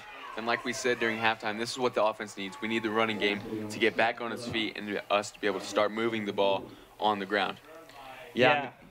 Yeah, you think that'll wear out the defense. This defense has been pretty spot on all night, but they haven't had any run to contest with. So I think a run that they have to contest with will really change things. 2nd and 4 here for the Spartans. Pearson hands the ball off to Perez once again, who is met just at about the line of scrimmage, maybe a gain of 1 or 2 yards, but it will be 3rd down for Connersville. And the Spartans are quickly back at 3rd down. Yeah, and like you said earlier, 3rd down is a position that they need to work on. This is something they need to translate early in this play. After a great 2 runs by Perez, they need some momentum to keep themselves alive in this drive. It's 3rd and manageable, so you got to hope the Spartans offense can get this 1st down right here. And it looks like number 52, Gavin Frank, will jump off sides for the Spartans, and they will be pushed back. And there are the penalties we were talking about there at halftime that you just cannot afford with the position you're in. Yeah, you know, just when they get in a good position, something happens and a penalty is caused, and here they go again, third and long. It's about all I know, and it's rough from here. Looks like it'll be about 3rd and 7 here for Connersville as compared to their 3rd and 3 they were at just previously. But now they desperately need to make a big play to keep themselves alive. Pearson hands the ball off to DeBoard, breaks down the sideline, and is met just a few yards past the line of scrimmage, and not a big gain, and the Spartans will be at 4th down. We'll see how they decide to play this. They try to counterplay with DeBoard there, but this defense has been so quick, and they rally to the ball very well. I mean, yeah, it was the right idea. DeBoard is usually very good on those outside runs, able to kind of break free and get some yardage along the sideline. But in this case, with the South Dearborn defense, it just was not able to happen. Yeah, South Dearborn defense has definitely not let up coming out of the half. You thought maybe that a little bit they'd get tired and exhausted, but they've shown no signs of any of that. Connersville will go for it on 4th down, and Pearson will be sacked once again just around the line of scrimmage, and South Dearborn will once again take over on downs. And there's another one of those instances where Pearson does not have a lot of time to get the ball off and is forced to keep the ball and try to make a play for himself, and it's just not manageable when you have so many South Dearborn defenders on you right there. And that's what Coach Lynch talks about so much, penalties and turnovers, and a penalty right there caused a turnover. Yeah, I mean, that's the worst it can get. Not only do you get a bad penalty right there, you get the turnover, and now South Dearborn has the ball on the 46-yard line, and they're in a spot where they have the ability to score. Kunkel throws the bubble pass, and you will take off on the sideline. Looks like that will be number 2, Hudson Shackelford, again with another catch and reception for a 1st down for South Dearborn. Yeah, that was good blocking by the wide receivers out wide there for South Dearborn. They knew exactly where to block, and I mean that led to a pretty good play there and a pretty good game for the Knights. Yeah, I mean the South Dearborn's ability to find the sideline and break free has been phenomenal so far in this game. As Kunkel hands the ball off once again, is met by Chance Bentley there, just above the line of scrimmage. Will be a small gain for South Dearborn at about 2nd and 9. I mean, for the most part, the Spartans defense is doing very well on stopping the run. Yeah, I mean, those runs through the middle have been very well contained. And a great hit there by Carter DeBoard. Looks like the intended pass there was for number 7, Ollie Babcock, and Carter DeBoard was able to read the play very well, and it looks like it will be a loss in yardage for, it'll be no change on the play. Oh, okay. Yeah, Carter knew right where to be, and as soon as that hit the ball, or hit the ball hit his hands, I mean, he was on him. Yeah, regardless, a great play there by DeBoard, able to break up the pass. And South Dearborn will be at a 3rd and 9 here, and once again, Spartan defense has to lock in and get rid of this 3rd down. As Kunkel rolls out, and the pass to Shackelford is incomplete, and South Dearborn will be set at a 4th down scenario. That was a great play by Gavin Frank to come through the line and put pressure on Kunkel and make sure that he couldn't deliver a good pass to the wide receiver. Yeah, great job by Gavin Frank. I mean, earlier in that offensive possession, he got himself a penalty for going off sides, but he's able to let that play go and make a play on the defense, and that's exactly what you want as a coach and as a player. Here comes South Dearborn. Looks like they will go for it on 4th and 9 here. It's a long 1st down, but this offense has played well, so it doesn't really surprise me. Yeah, they have had some success converting on 4th down, so we'll see what happens here. Kunkel drops back, rolls out to his left. A lot of pressure there by Connersville. Let's go. The ball, it looks like it will nearly be intercepted by Pearson, but the ball will fall incomplete regardless. And Spartans will take over on downs once again here. Drayden Perez made a big hit on the quarterback, so he wasn't able to make a good pass again. Yeah, and I mean, there's that pressure that the defense has done a great job of putting on. And I mean, in the previous situations where that's happened, it's resulted in a screen pass that's gotten South Dearborn in a better position, got them the 1st down and even more. But there, the pass fell incomplete to South Dearborn's receivers and was able to result in the Spartans taking over on downs. Yeah, the Spartans on defense there held the Knights on 4 and 9. They've struggled on 3rd and long and 4th and long tonight, so that was good to see them.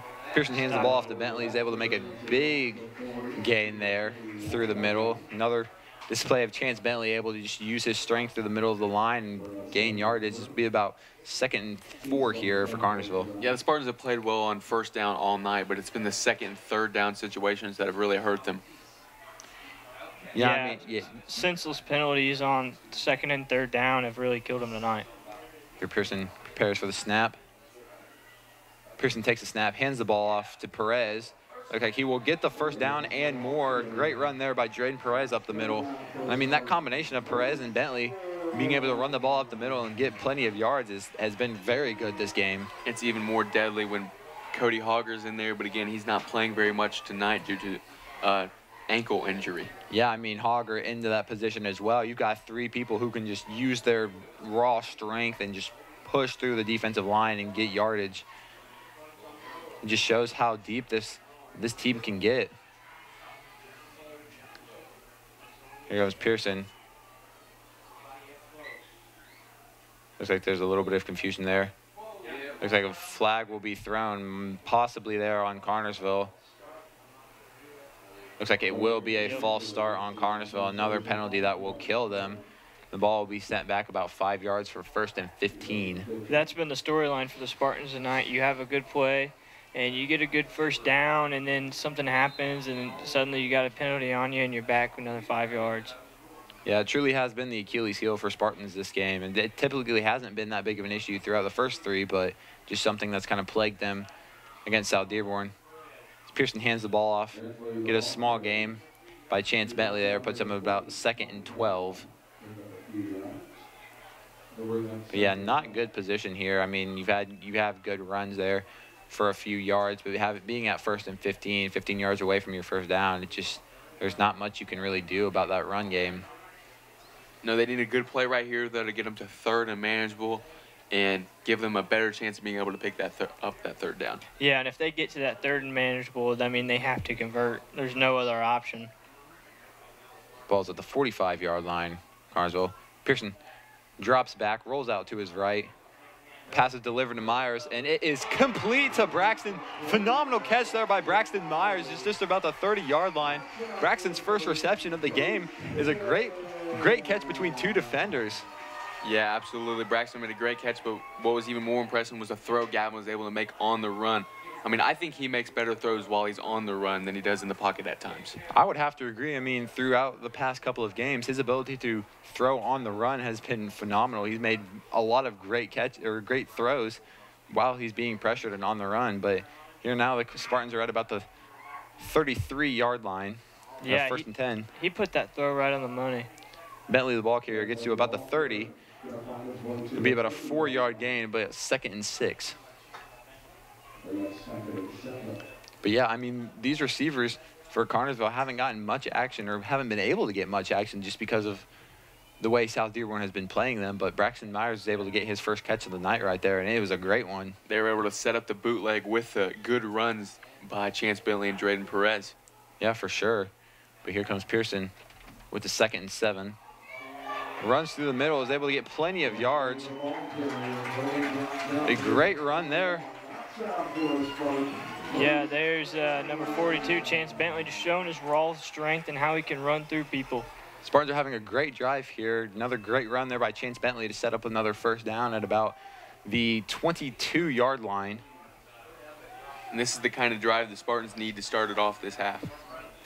Like I said, this is really the pacemaker here, or the kind of set the tone here. But looks like Pearson will keep the ball, and he will keep going through the huddle and get even more yards. Gavin Pearson, a great run by him. The Spartans have been very successful on quarterback sneaks over the past 3 weeks. Yeah, they've done a great job. It looks like there's a flag on the field. I'm not entirely sure who this will be against, but we'll see. Looks like it'll be another sideline infraction on the Spartans, possibly.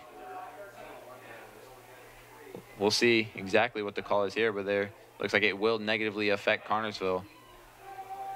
Yeah, I mean, they've made another good play, and a penalty cost them again. It's been the storyline. Yeah, and it looks like it will be a sideline infraction on the Spartans. That'll be their second one of the game, resulting in a huge loss for them, and the crowd is not happy to hear that at all. We're here now. Spartans are at about a 1st and 15.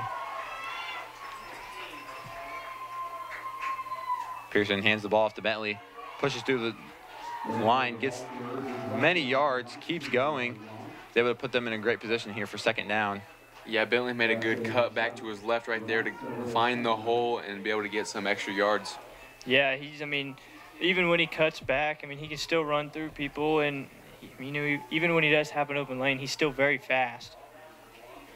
Here now, the Spartans are at about 2nd and 8 here, at just around the 20-yard line. Pearson hands the ball off to Bentley once again, gets through the line, but looks like he was tripped up a little bit, not able to get as many yards as he intended, but still a solid run there. Yeah, there was a hole there for him, but he was just tripped up and unable to hit it and get some big yards. Yeah, the Spartans are now at 3rd and 5 here.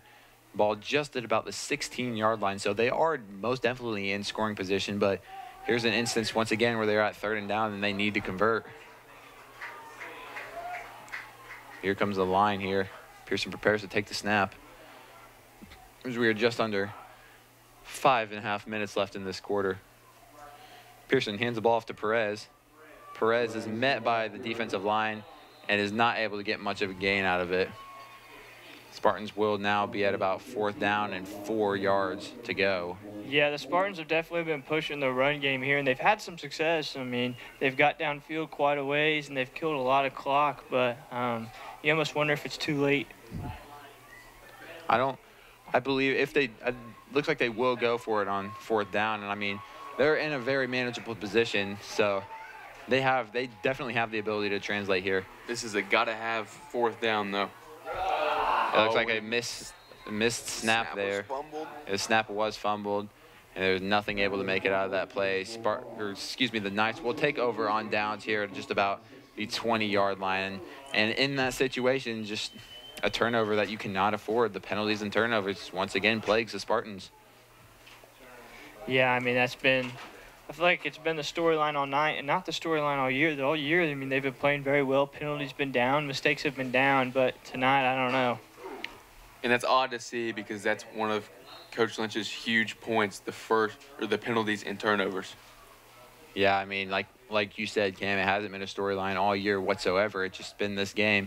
And the pitch out to, looks like C.J. Evans is able to take up off the sideline once again and keep going.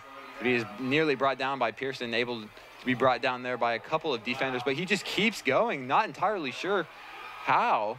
He is met up just about the 40-yard line. Another great run there by C.J. Evans. And there's that big play that happens every drive. The defense plays well, and then they have that one play every time. And that was great decision-making there by Kunkel. Realized that he was having some pressure there by some of the defensive line there, and he was able to pitch the ball off to Evans and get the runs that he's been getting really all night. It looks like number 15, Caden Gump, will be met past the line of scrimmage for 2nd and 10. A little confusing on where they spotted that ball because the chains were still moving. Yeah, it looks like there's a little bit of confusion. Another mishap there with the chains, but play will be stopped, and I think the referees will resituate what's happening. I think some of the Spartan coaches are yelling to push the ball backwards a little bit. Yeah, this has been a thing all night. South Dearborn has just been at such a fast pace. The chains have not been able to keep up, and I mean, it's caused a lot of confusion. Here comes Kunkel with the snap. Pass out to number 2, Shackelford, and he is brought out of bounds. It looks like he might have gotten the 1st down, but it will be close. Looks like he did not get it. Look at the ball will be at just about the 33-yard line for a 3rd and 3 situation. Another big 3rd down here with the Spartan defense. Kunkel keeps the ball, pitches out to Evans once again. Up the sideline, he keeps going, and he is brought down. And C.J. Evans has done a great job at finding that sideline all game, and he's used his quickness to get through some of these tackles, like you see right here with Braden Likens nearly got to him, but he was able to break free just in time. Yeah, he's quick, and I mean, like you said, he's been tearing up that sideline all night. He'll get out wide, and I mean, it's hard to catch him. I think he's been one of the key factors for South Dearborn here. He's been in the end zone already this game. It looks like Spartans will jump off sides on that defensive line. Another killer penalty. It looks like that one will be on number 55, Nate Garrison. It looks like it will be at about 1st and 5 here for South Dearborn. Yeah, and like I said earlier, the penalties have not been an issue this year, but something about tonight, things have changed. Yeah, I think just some of the energy hasn't really been there. They had that break there with the interception and the touchdown, and then the big plays to start this half. But other than that, I think the energy on the Spartan sideline and in the field has just not been there. This South Dearborn will convert to another first down. Will be just at about the 11-yard line, so not quite 1st and goal, but they will be close. As Kunkel is brought down there. Looks like that will be number 75, Zane Bentley, on the sack. A miscommunication on the offense right there was forced that.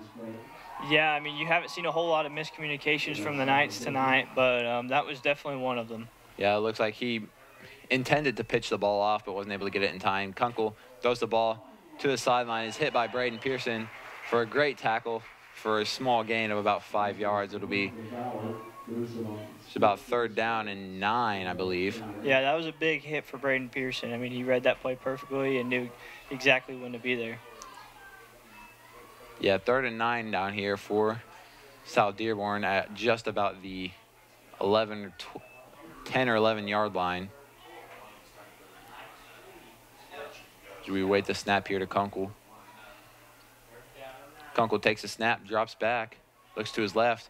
A deep ball here, looks like to number 2, and it will be caught for a touchdown. Number two, Hudson Shackelford with the catch. It looks like Braxton Myers was there on the coverage, but he got himself tripped up a little bit and wasn't able to recover. Looks like he might be cramping up. I mean, yeah, that has been Braxton Myers. Yeah, cramps have been an issue for him throughout the last couple of games. Has had a few cramps in all 3 of the games that he's played, and hopefully it is just a cramp so he can get back into the game. Yeah, I mean, he's a very key part to this Spartan offense and defense and team overall. He's a big leader. He's one of the main seniors, so we hope for the best. Yeah, it's scary it's always scary to see one of your players go down, and there's been some instances where some of the Spartans have been scared to see him go down, but overall he's just had some experiences with cramps. It looks like he's getting onto his feet, as it looks like it is a cramp. Yeah, he looks like he should. Hopefully will be okay. He's trying to move his leg around, being assisted by the athletic trainer. What's South Dearborn doing? Looks like they are lining up regardless, and looks like Braxton Myers will be forced to hop off the field and be attended to on the sideline. But looks like the offense will stay on the field for South Dearborn, and they'll go for 2 here. Gonna try and get one of those missed extra points back. Yeah, I mean, they've had some mishaps go on with special teams. They were able to convert their last 2-point conversion. It looks like they will try to get it again to get them back at even numbers. We wait the snap to Kunkel here. Takes the snap, looks to his right, scrambles, and finds, nearly intercepted there by Pearson. Pearson again. Yeah, great coverage there by Pearson. Was able to read the play perfectly and stay in front of number 2 right there. Yeah, on defense and offense all night, he's been all over the place. And, I mean, if it wasn't for him, this game might even be more out of hand. For sure. I mean, Pearson has made a lot of key plays here in this game to keep the Spartans in manageable positions. Because there's just now right under 2.5 minutes left in this third quarter. South Dearborn leads 33-7, and Spartans will receive the ball on the offensive side once again. I mean, there's something that's got to happen here to get them back in the game. Time is running out as they're getting close to the end of this third quarter. Something has to happen right here. Yeah, this offense has to start making some big plays. No more short runs. They've got to start to have some big plays and put some points on the board quickly. Yeah, I think a lot of it is just getting out of their head what's happened in the past and the last couple quarters of this game. I mean, stuff happens like that. I mean, there's been some miscommunications, but you can always recover from that, and I think that's something we can see here from Connersville. Yeah, from this point on, you got to act like it's a completely new ball game. I mean, it's 0-0. You got to act like that. And here's the kick. Looks like it will be to Braden Pearson. He'll be met at just about the 45-yard line. Not exactly sure what's happening here. Looks like there's some issues on the sideline. A flag is thrown. It might be, not entirely sure. I think there's some talk going on between some of the South Dearborn players and some of the Connersville players, maybe on the sideline there with Pearson. Yeah, there was a lot of aggression going on there. I mean, there was almost a lot of grabbing around the faces and around the helmet. So it'll be interesting to see what the call is. Yeah, it looks like Pearson there was motioning to his face mask as if he was grabbed on the play on his face mask. So we'll see here what the play call is from the referees. Very intense moment right there on the sideline. Yeah, I mean, and at some point it almost looks like something was about to break out there on the sideline. Some of the coaches and the players on the sideline was able to break it up before anything kind of escalated, but you just can't see emotions being shown in that way. But here they still converse on what the play call is. Maybe something on South Dearborn, maybe something on It might even be a little bit of both. Because yeah. There was a little bit of shoving that looked to be going on here on the Spartan sideline. So they honestly could probably call it both ways for both, and so it'll be interesting to see what happens. Yeah, I think it is very possible that it could be called for both sides, because no matter what someone does to you, you cannot react in that way to where it not only hurts the other team, but it hurts you as well. So it's an even play right there. The second guy's always the one that seems to get in trouble. Exactly. I mean, and that was even on the sideline. That wasn't even necessarily the player involved. As we see what the call is, it looks like it will be on the defense. It looks like it will be on. They call on both. Yep, both teams will be affected. Like I said, you can't react in that way no matter what the issue is. And some of the fans are visibly upset and not happy with this call. Yeah, I mean, I kind of figured that would probably go both ways, with what happened there on the sidelines. But I don't know. You definitely don't want to see it go both ways. Yeah, there was a face mask by them, but there was definitely some pushing and shoving being done by the Spartans. Yeah, I think Pearson one of the Spartan players just thought he was being a little too aggressive there and tried to shove him off or whatever the case may have been. But like we said earlier, you just cannot let your emotions show, and you cannot react in that way, because like you said, Luke, the second person is always the one that seems to get caught. Looks like there won't be any change in the placement of the ball. It'll be about the 48-yard line. Or excuse me, it looks like the ball will stay at the 48-yard line. Spartans will be at a 1st and 10 here in the midfield. So the penalties will offset each other. Here comes the 1st and 10 for the Spartans. Ooh. But a big play here is needed. A big play is desperate here for the Spartans to get back in this game. They're down a big deficit here, but yeah, they got a fresh set of downs here, so they really need to capitalize and just act like the game's 0-0. But here comes the defense for South Dearborn, just pressuring so hard. I mean, it was just a split second and they were there. I mean, that's just an issue with the offensive line on that play. It's just something that's got to adjust. 3 guys came straight through that line and were immediately in Gavin's face. Yeah, the ability for the South Dearborn defensive line to get off the line quick and get through the Spartan offensive line has been phenomenal all night. That's ultimately been the game changer. The Spartans haven't had a chance on offense tonight with that coming at you. Yeah, and it's brought a lot of pressure on Gavin Pearson. Pearson is faced with a QB keep and is hit pretty hard, but gets a gain of about 5 yards. And once again, he just didn't have a lot of time to get the ball off.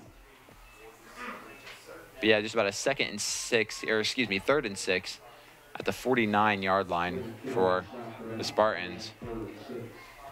Long 3rd down here, but if they want to make anything happen, they got to start to convert on these 3rd downs. Yeah, this is crucial for them to convert on this 3rd down and keep themselves alive, because there's time is ticking each second you don't get that first down. Here's the snap. Pearson drops back, finds Myers. Looks like he might be close to the first down. It looks like he will possibly get it. Ooh, that's going to be close. Looks like it is enough for the first down. A great catch there by Braxton Myers to convert on 3rd and 6. Yeah, Myers was meant there instantly with 3 defenders, so that was a good job on holding on to the ball. Yeah, and the speed that Pearson put on that ball was perfect, able to get the ball right through on a line right to Braxton, who was open, and able to get the first down.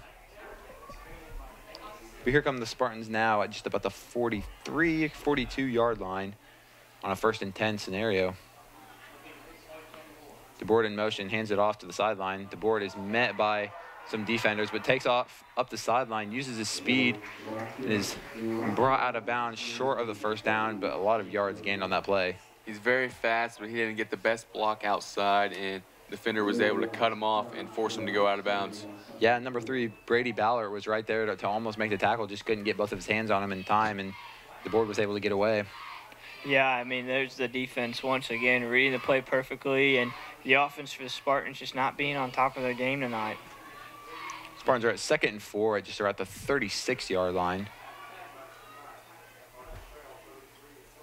Here's the snap to Pearson. Pearson drops back, is pressured, and is brought down at about the 50. That is a huge, huge loss there for the Spartans. Once again, Pearson didn't have enough time to make anything happen, and it was a great sack there by number 88, J.D. Wickersham. Yeah, and there was 2 guys there. If that guy didn't wrap him up, there was another guy right following in suit. So, I mean, you think something's got to change. And it was instantly. As soon as the ball was snapped, they were already in the backfield. Yeah, and now going from a 2nd and 4 to about a 3rd and just about 14 or 15, even 16 possibly, and looks like the clock will start to run down in this 3rd quarter as there are about 20 seconds left. Spartans trying to get one more play off before the half. Pearson drops back. Pressure once again keeps going and is brought down at the line of scrimmage. No time whatsoever for Pearson here in this drive. I mean, absolutely running for his life out there tonight. That's something that really the Spartans have not struggled with, like we've talked about these first couple games, but it's killed them. It's absolutely killed them here. As we conclude this 3rd quarter, South Dearborn leads Connersville 33-7, and we will be back in 1 minute. Whitewater Eye Center Connersville provides vision care for every member of your family. This includes treatment for eye diseases and injuries, just one of its many services. Services that include glasses and contacts, frames for every budget, sunglasses, and a large selection of eyewear. Complete vision care for every member of your family. Your vision is our focus. Scheduling an appointment for a complete eye exam is as easy as calling 825-6000. Whitewater Eye Center Connersville is located at 2045 Virginia Avenue. This Spartan Sports Network program is brought to you by Edward Jones.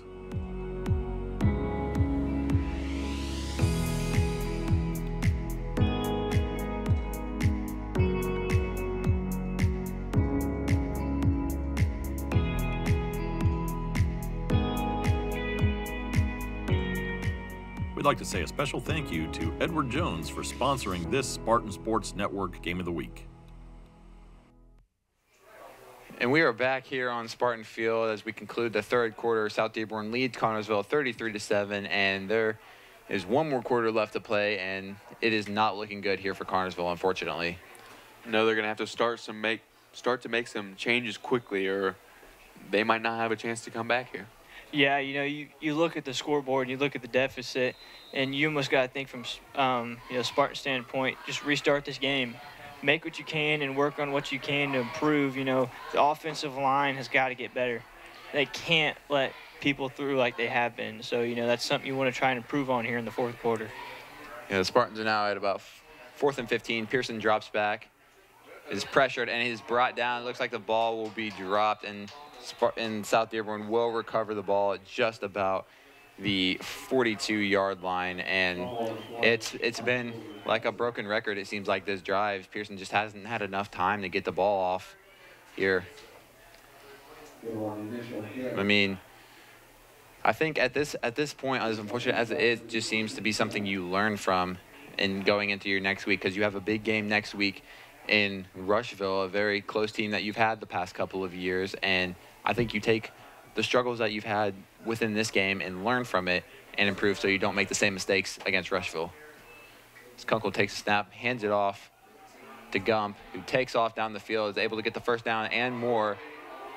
Is able to break a few tackles, but is able eventually brought down, looks like, by Braden Likens at just about the 20-yard line, just past. There's going to be a holding flag on the play, though. Yeah, we will see how that affects here. But that was a great run there by number 15, Gump. And, yeah, their run game has been pretty solid all night. I mean, they've gotten a lot of big runs that have gotten them in a lot of good situations. But when the Knights try and run down the middle, there's just the Connersville Spartans defense stops them. But when they go out wide, the Spartans just don't have anything for them. The speed of this Knights team has really impressed me. Once they get outside, they're almost uncatchable. No, you're absolutely correct. For real. But it looks like the ball will be on the 42-yard line now. It will be first down. The play will be spotted at the side of the flag, so it will be about a 1st and 8 for South Dearborn. Kunkel takes a snap and is pressured. Pass looks like it will be complete there to number 87, Braden Foist. Yeah, that was a good read by the Knights. You know, you had a couple guys coming through the line there, and Kunkel just got rid of it and found a man. It wasn't for a lot of yards, but, I mean, it's better than nothing. Yeah, pretty good coverage by Braden Likens to force him out of bounds very quickly. Yeah, now South Dearborn will be at about a 2nd and 6 now at about the 40-yard line. Looks like it'll be a timeout. Or excuse me, just the play clock will be stopped. Play will be stopped, and now it will be resumed here. There's, I think, a play clock issue there. Kunkel takes a snap, fakes a handoff, gets the ball to Gump, who is met just around the line of scrimmage at about the 39-yard line.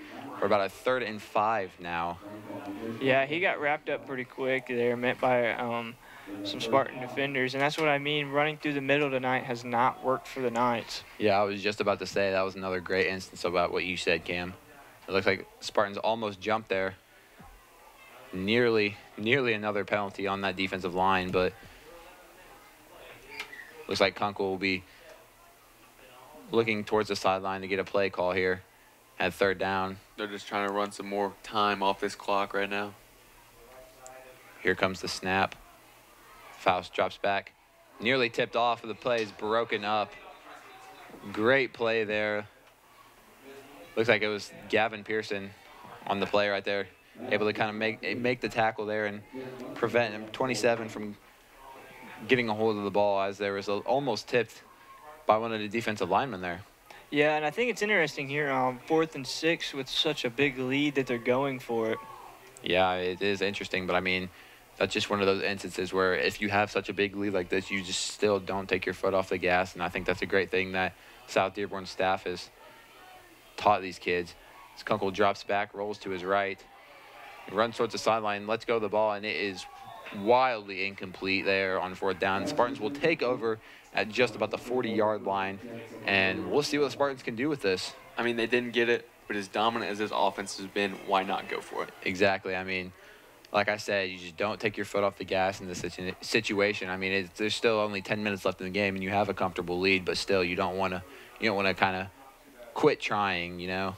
Yeah, and that's something I've noticed tonight is Kunkel has to roll out wide almost every time. The Spartans' defensive line has put a lot of pressure on the O-line for the Knights, and he's having to roll out wide, but, I mean, he completes the passes on the run. Yeah, the Spartan defensive line has done a very great job putting pressure on Kunkel in the backfield, but Kunkel's been able to find his way, find some targets, and it has unfortunately resulted in some big plays. Looks like the ball will be handed off and met in the backfield by South Dearborn. And it looks like a little bit of miscommunication, some tempers flaring here, and that's just not what you can have right now at this point in the game. No, that's the last thing you want. You know, you can't you can't take this game personally. I mean, it's a team loss. You can't take it personally. And if you take it personally, it's going to lead to a whole season of, I mean, if they really take this game in a bad way, it's going to affect the rest of the season. Yeah, and like I said, each loss is a learning experience. You see what you did wrong throughout the game. You work on it for practice to fix that, and for the next week, you improve upon those mistakes. So Pearson pitches the ball off to Bentley, down the sideline, able to get some yards. And hits a monster hit on one of the defenders, able to get a few yards. Yeah, I mean, that's just using his raw strength. Yeah, he absolutely ran over number 3 right there. Yeah, I mean, he was able to stop the play, but number 3 got kind of laid out there. But it was a great run there by Chance Bentley. But it'd be about a 3rd and 8 for the Spartans.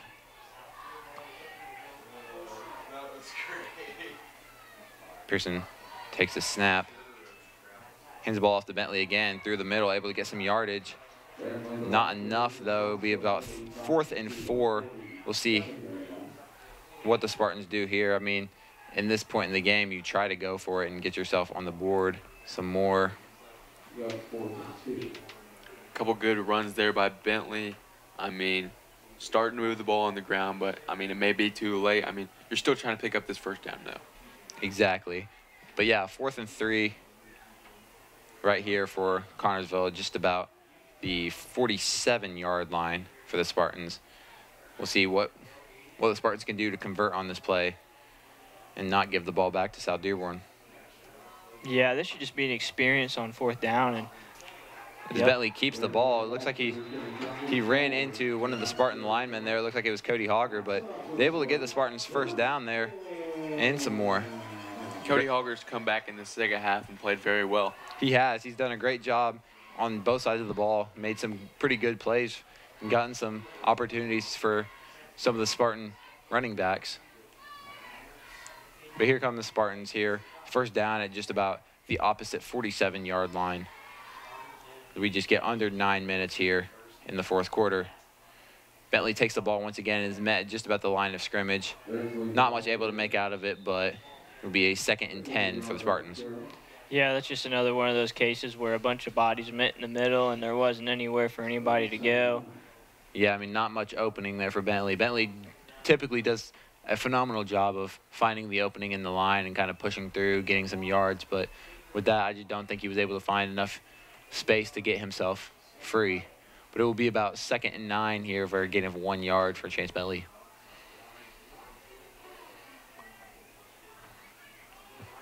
As Pearson prepares to take the snap.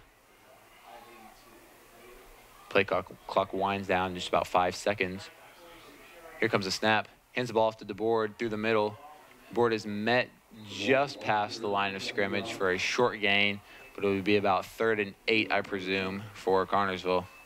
And here's another one of those 3rd downs. Maybe it's not very super important tonight with the score being what it is, but it's still important to try and convert on going into a big game next week against Rushville. Exactly. As at this point, I think you just ignore the score and use this as you just get used to being in the situation for next week against Rushville and knowing that you have the ability to convert on these 3rd down situations. Yeah, this would be a confidence thing. The more of these you can convert in a game like this, the more you'll be able to convert in a game that's a lot closer. DeBoard takes off up the sideline, is brought down just past the 30-yard line. A great run there by DeBoard. Able to get the Spartans a first down and a lot more there. Great run by Carter DeBoard. Yeah, he was able to use his speed there. He's very quick and jittery, and he was able to get outside and pick up some good yards. Yeah, and I believe, like I said earlier, Carter DeBoard does a great job of finding the sideline and just absolutely taking off. I mean, once he gets free, I mean, not many people can catch up to him. Yeah, and I mean, that should be a confidence booster for the Spartans. You know, they converted on a 3rd down. You know, that they'll take that into next week, and that'll probably be important. Yeah, they have the ball now at about the 30-yard line in pretty good position. But here, looks like the play clock will be stopped here. We'll see. Timeout for South Dearborn. Yeah, it looks like South Dearborn will call a timeout here with just over 7 minutes left to go. In this 4th quarter, South Dearborn still leads Connorsville 33-7. We will be right back after this short break.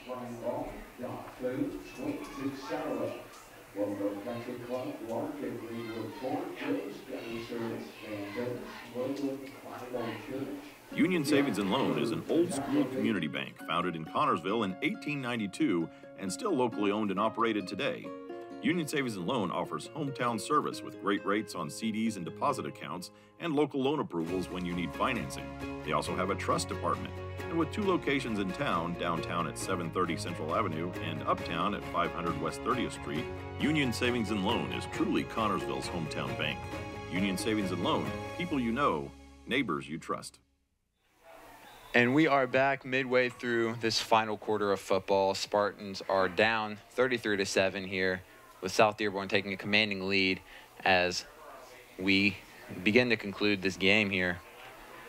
Yeah, there's a lot to take away from this game. I mean, you look at the Spartans and there's a lot to improve on. You look at the Knights and I mean there's still a lot to improve on, but they played a very good game.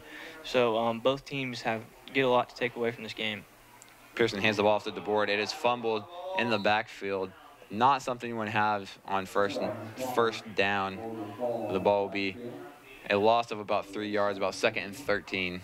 I mean, that's not even really Pearson's fault. I mean, he's getting hit in the backfield as he's trying to hand the ball off. Almost immediately, they got 3-4 guys in the backfield.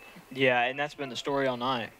Yeah, I mean, it's just something that South Dearborn has been super dominant upon this entire game, and it's really benefited them throughout all 4 quarters here. But Pearson prepares to take the snap. Pearson hands the ball off to Bentley. Off to the side, has some free room. Puts his arm out, gets some yardage, is just short of a first down, but a flag is down. We'll see exactly what the call is here. It looks like there's some conversion going on. Some of the Spartan players will see exactly what the call is. It was another great outside run by Chance Bentley, able to break free, break a couple of tackles, and get open. Yeah, that was a very good run by Bentley. Looks like they might get him for a face mask, though, on the stiff arm. Yeah, that's a tough call. You know, there's a hand in the face, and, you know, you have to assume by the defensive player's body language that it is a face mask, and it's just a very tough call to make. So the ball will be at about 2nd and 12 here for Connorsville. Not a great – you see, it's been an issue, I think, throughout this game where the Spartans have been put in very good field position where they have the ability to score, but just things like this have kind of pushed them backwards from their goal of getting in the end zone. Yeah, we've talked about it all night. This hasn't been – the penalties have not been a storyline at all this year. And tonight, you know, with the game out of hand, they became very much of a storyline of this game. The board takes off down the sideline, able to get plenty of yardage. It looks like it will indeed be a first down. A great outside run once again by Carter DeBoard. Yeah, that's another good out wide run for DeBoard. Yeah, DeBoard has done, like I said, a phenomenal job finding the sideline and taking off. His speed has just been unmatched this entire game. Spartans, looks like the ball will be just about the 15-yard line for a 1st and 10. Spartans are now in very good scoring position. Yeah, right now some time to work on some of the red zone offense that will come in crucial next week. Yeah, they haven't had a whole lot of chances to work on this tonight, and when they haven't capitalized on it. So this would be a good time to get your guys and capitalize on this. Pearson awaits the snap. He drops back. Pass over to Myers, just too long for Myers. Will be about 2nd and 10. Yeah, for the and Spartans. Gavin was under pressure there, and I mean that's a tough throw to make even when you're in the pocket by yourself. So. Yeah, I mean with the rush he was experiencing from that South Dearborn line, I mean he was able to get the ball off, and it was seemingly accurate. Braxton just wasn't able to get to the position fast enough, and it didn't result in a completion there. It was a great route ran by Myers, just wasn't able to translate, unfortunately. Yeah, that's kind of been the story all night. The ball just overthrown, and Braxton or Braden not being able to get to it. Bentley carries the ball up the sideline, just about the 12-yard line for Bentley. Another solid run to the outside by him. Now the Spartans will be at just about a 3rd and 8 situation. And Luke, it's one of those one of those situations, again, 3rd and 8 in great position where they absolutely need to translate here. I mean, there's not much time left in this game, but a score will definitely be a confidence booster for these boys. It'll be a confidence booster and momentum going into the next game. Exactly, because they know what they're capable of. They just haven't been able to connect on certain plays, and they've just had a few minor kinks in their game plan. But other than that, they have played very well. Pearson drops back. Bentley drops the ball. A great read there by Pearson. Bentley just not able to make the catch. I mean, he had plenty of room to take off, and just unfortunately wasn't able to get his hands on the ball. Yeah, I mean, tonight has just not been their night. I mean, that's just plain and simple. But yeah, the Spartans are now at about 4th and 8. And I believe they will go for it at this point in the game.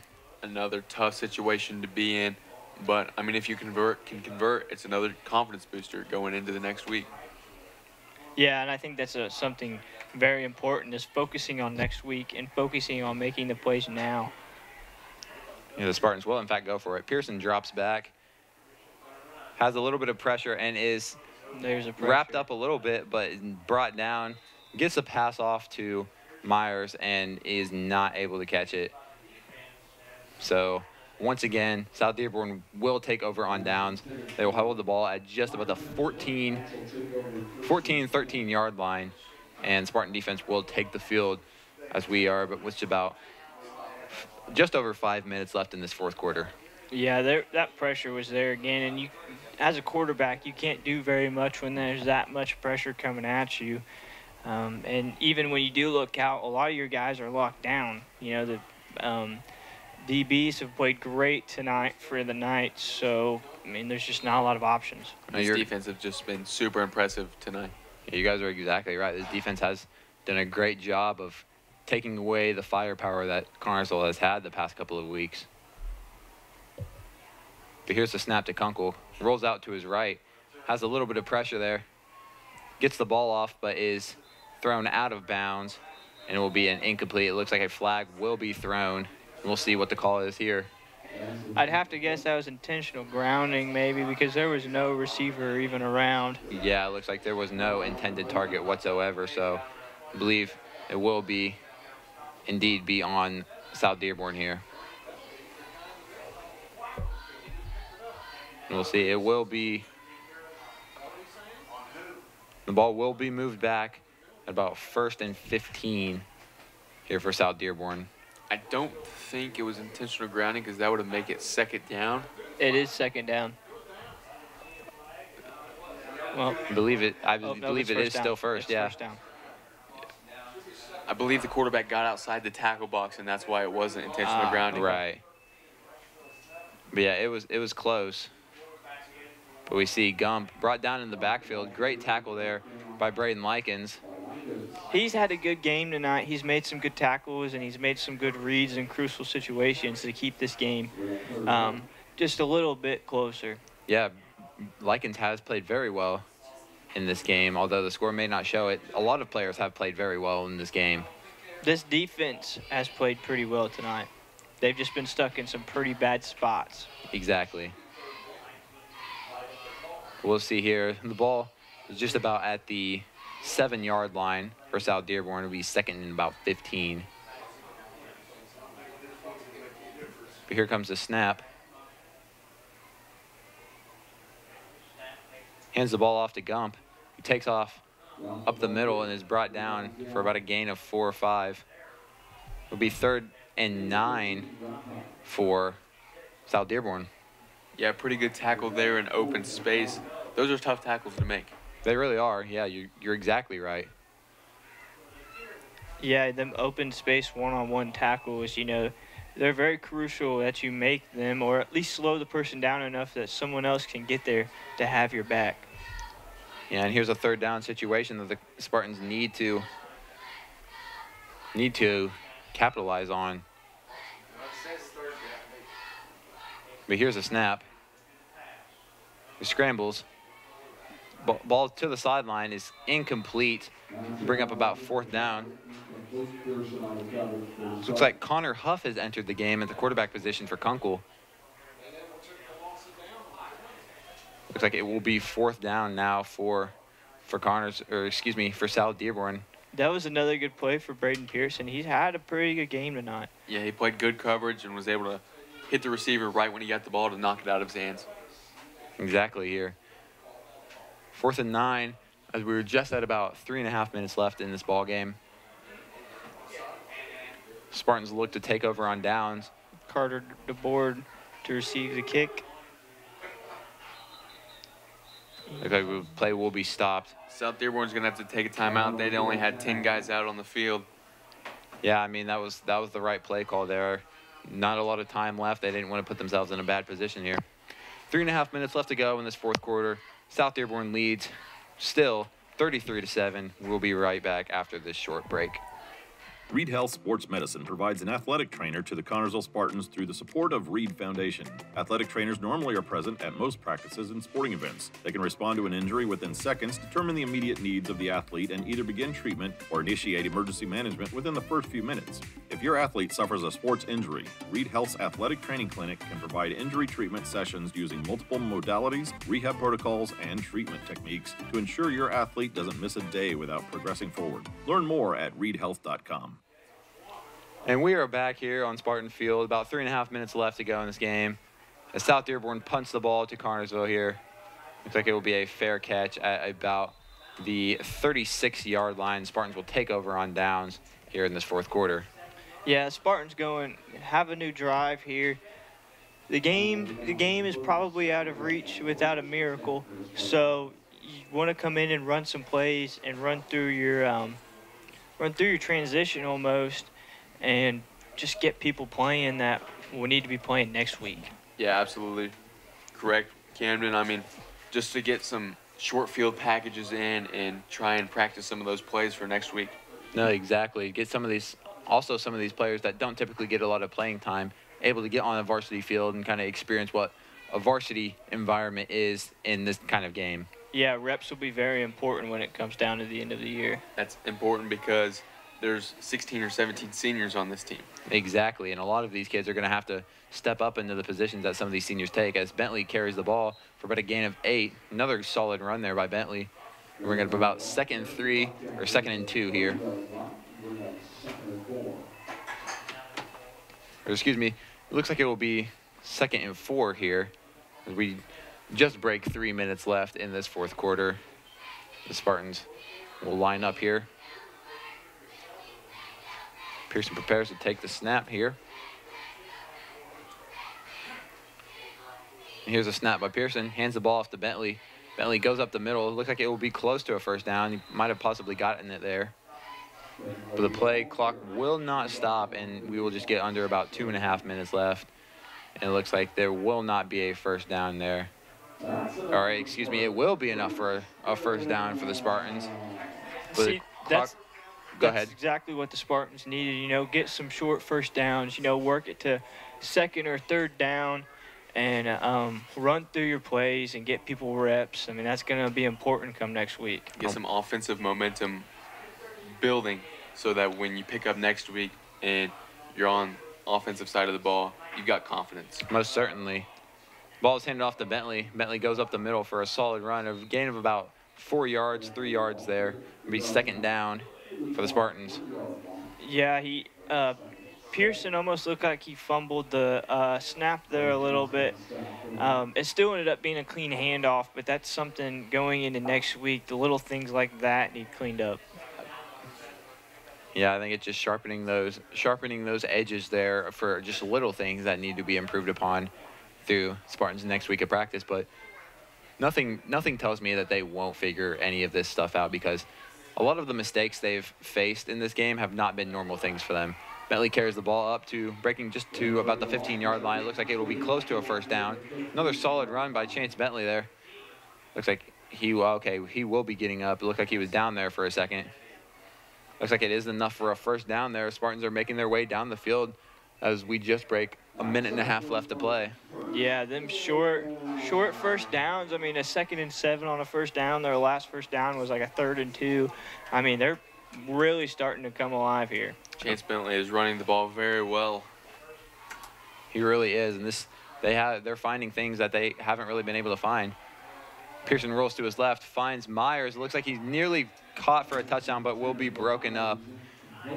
A great find almost there by Pearson, just not able to connect, unfortunately. They've been able to cover Myers very well all night, and it's really hurt the Spartans because of how big of a role he plays in this offense. Yeah, and something I noticed there was with the run game taking over here in the last little bit, there was no pressure coming to the quarterback there, and he could stay in the pocket for a minute, and there was more pressure down in the middle and on the wide receivers. Here's Bentley with the ball once again. Looks like there's multiple flags being thrown on the field. Bentley will carry the ball for a very short gain. We'll see exactly what the call is here. But it looks like in these last couple of minutes, Bentley has been the favorite for carrying the ball here in this game. He's had a lot of touches here in this fourth quarter and throughout the entire game, in fact, but a lot of his yards have just come recently here. Yeah, down the stretch here, he's been a tough option for the Spartans. I mean, the only one that's really been able to get more yards after getting hit than anybody else. I mean, he's taking hits and still picking up yards. Yeah, that's just that raw strength. Most definitely. It looks like the flag will be reassessed, and it looks like the ball is going to be on the 13-yard line. It'll be just about a second and about 6 here. Pearson prepares to take the snap. Hands the ball off to Bentley again, who takes the outside, but is brought down very short of the line of scrimmage. Looks like it could be about 3rd and 4, 3rd and 5 for Connersville at about the 11-yard line. Yeah, it looked like he was about to get the edge there, but the defender was just able to grab his jersey and sling him down. Yeah, I mean, I thought Bentley was gonna see some open room there. Just brought down right past the line of scrimmage. Not a big gain there, but still a solid run by Bentley. As we break 30 seconds left in this game, Spartans are going to try to get on the board really fast. Ball is pitched to DeBoard. DeBoard is met by a couple, and he breaks through, and he gets close. It looks like he will score. Touchdown, Carter DeBoard. Solid run right there by number 1, Carter DeBoard. Yeah, he made a couple of very good cuts back to his right and found open space and was able to get into the end zone. Yeah, I mean, his speed and agility throughout this game and throughout the entire season has been very phenomenal. I think that's one of the very many skills he possesses, and is able to get them on the board even more. I mean, at this point, it's not really going to affect the game, but still, it was a very great run by him. Yeah, there's that offensive momentum we were talking about going into next week. Yeah, I mean, we know what this team is capable of. It just hasn't been extremely successful in the Spartans' favor throughout this game, as Nolan Shaw puts the extra point in and decreases the gap to 33-14 as there's just about 22 seconds left on this clock. Yeah, that was a great drive by the Spartans right there, able to convert on a couple 3rd downs, had a couple good runs by Bentley and DeBoard get into the end zone. And the Spartans will kick off here to the South Dearborn Knights. There's not be much time left for South Dearborn to make anything of it. They'll most likely take a knee here, but looks like this game is coming to a close here. Yeah, it's been a pretty disappointing game for the Spartans, but there is things to build on. There's a lot of things to learn, and I mean, that last offensive drive was, I mean, it was very, very good going into next week. There's definitely things that have got to be cleaned up before the Rushville game next week. But, I mean, there is some bright spots as a team. I mean, they've moved the ball well, running at the end of the game, and you can hope they can build on that early next week.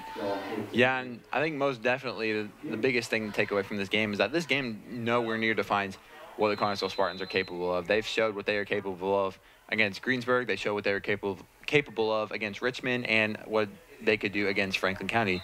These past 3 wins really showed the progress that they have made in the offseason, the transitions they've made, and what they are capable of throughout the rest of the season. I mean, I think this is just a minor setback for these boys, but nothing they can't come back from and get a big win going into this homecoming game next week. Yeah, I think they'll bounce back well. I mean, Coach Lynch will have them up on that practice field all week, practicing hard, ready for that game. And he knows there's some bright things that they did tonight, but he also knows where they need to fix and clean up some things. Yeah, exactly. They have a great coaching staff here that can teach these kids what they need to improve upon for next week, and most importantly, they will keep a positive attitude. There won't be anything negative they can say despite the loss. I mean, they played hard. There was just some small things that really cost them. As clock will wind down here, and South Dearborn will take the win here on Spartan Field. South Dearborn 33, Connersville 14, and an unfortunate loss here to end the Spartans' undefeated record. And guys, what was I think the key things you saw here in this game? One of the most defining moments, I think, was South Dearborn's ability to convert on third down on both sides of the ball. We had them 3rd and 12 early in the game, big play, and they get a 40-yard run that ends up turning into a touchdown that is another score that's in the Spartans' minds. And another thing was how quick the defense was. They played so fast, rallying to the ball, not letting Myers, a key weapon of the Spartans, be open that much. They just played very well. Yeah, and I can't really say much. I mean, you summed it up. The Knights had a great game. I mean, they played defensive well. They moved the ball well on offense.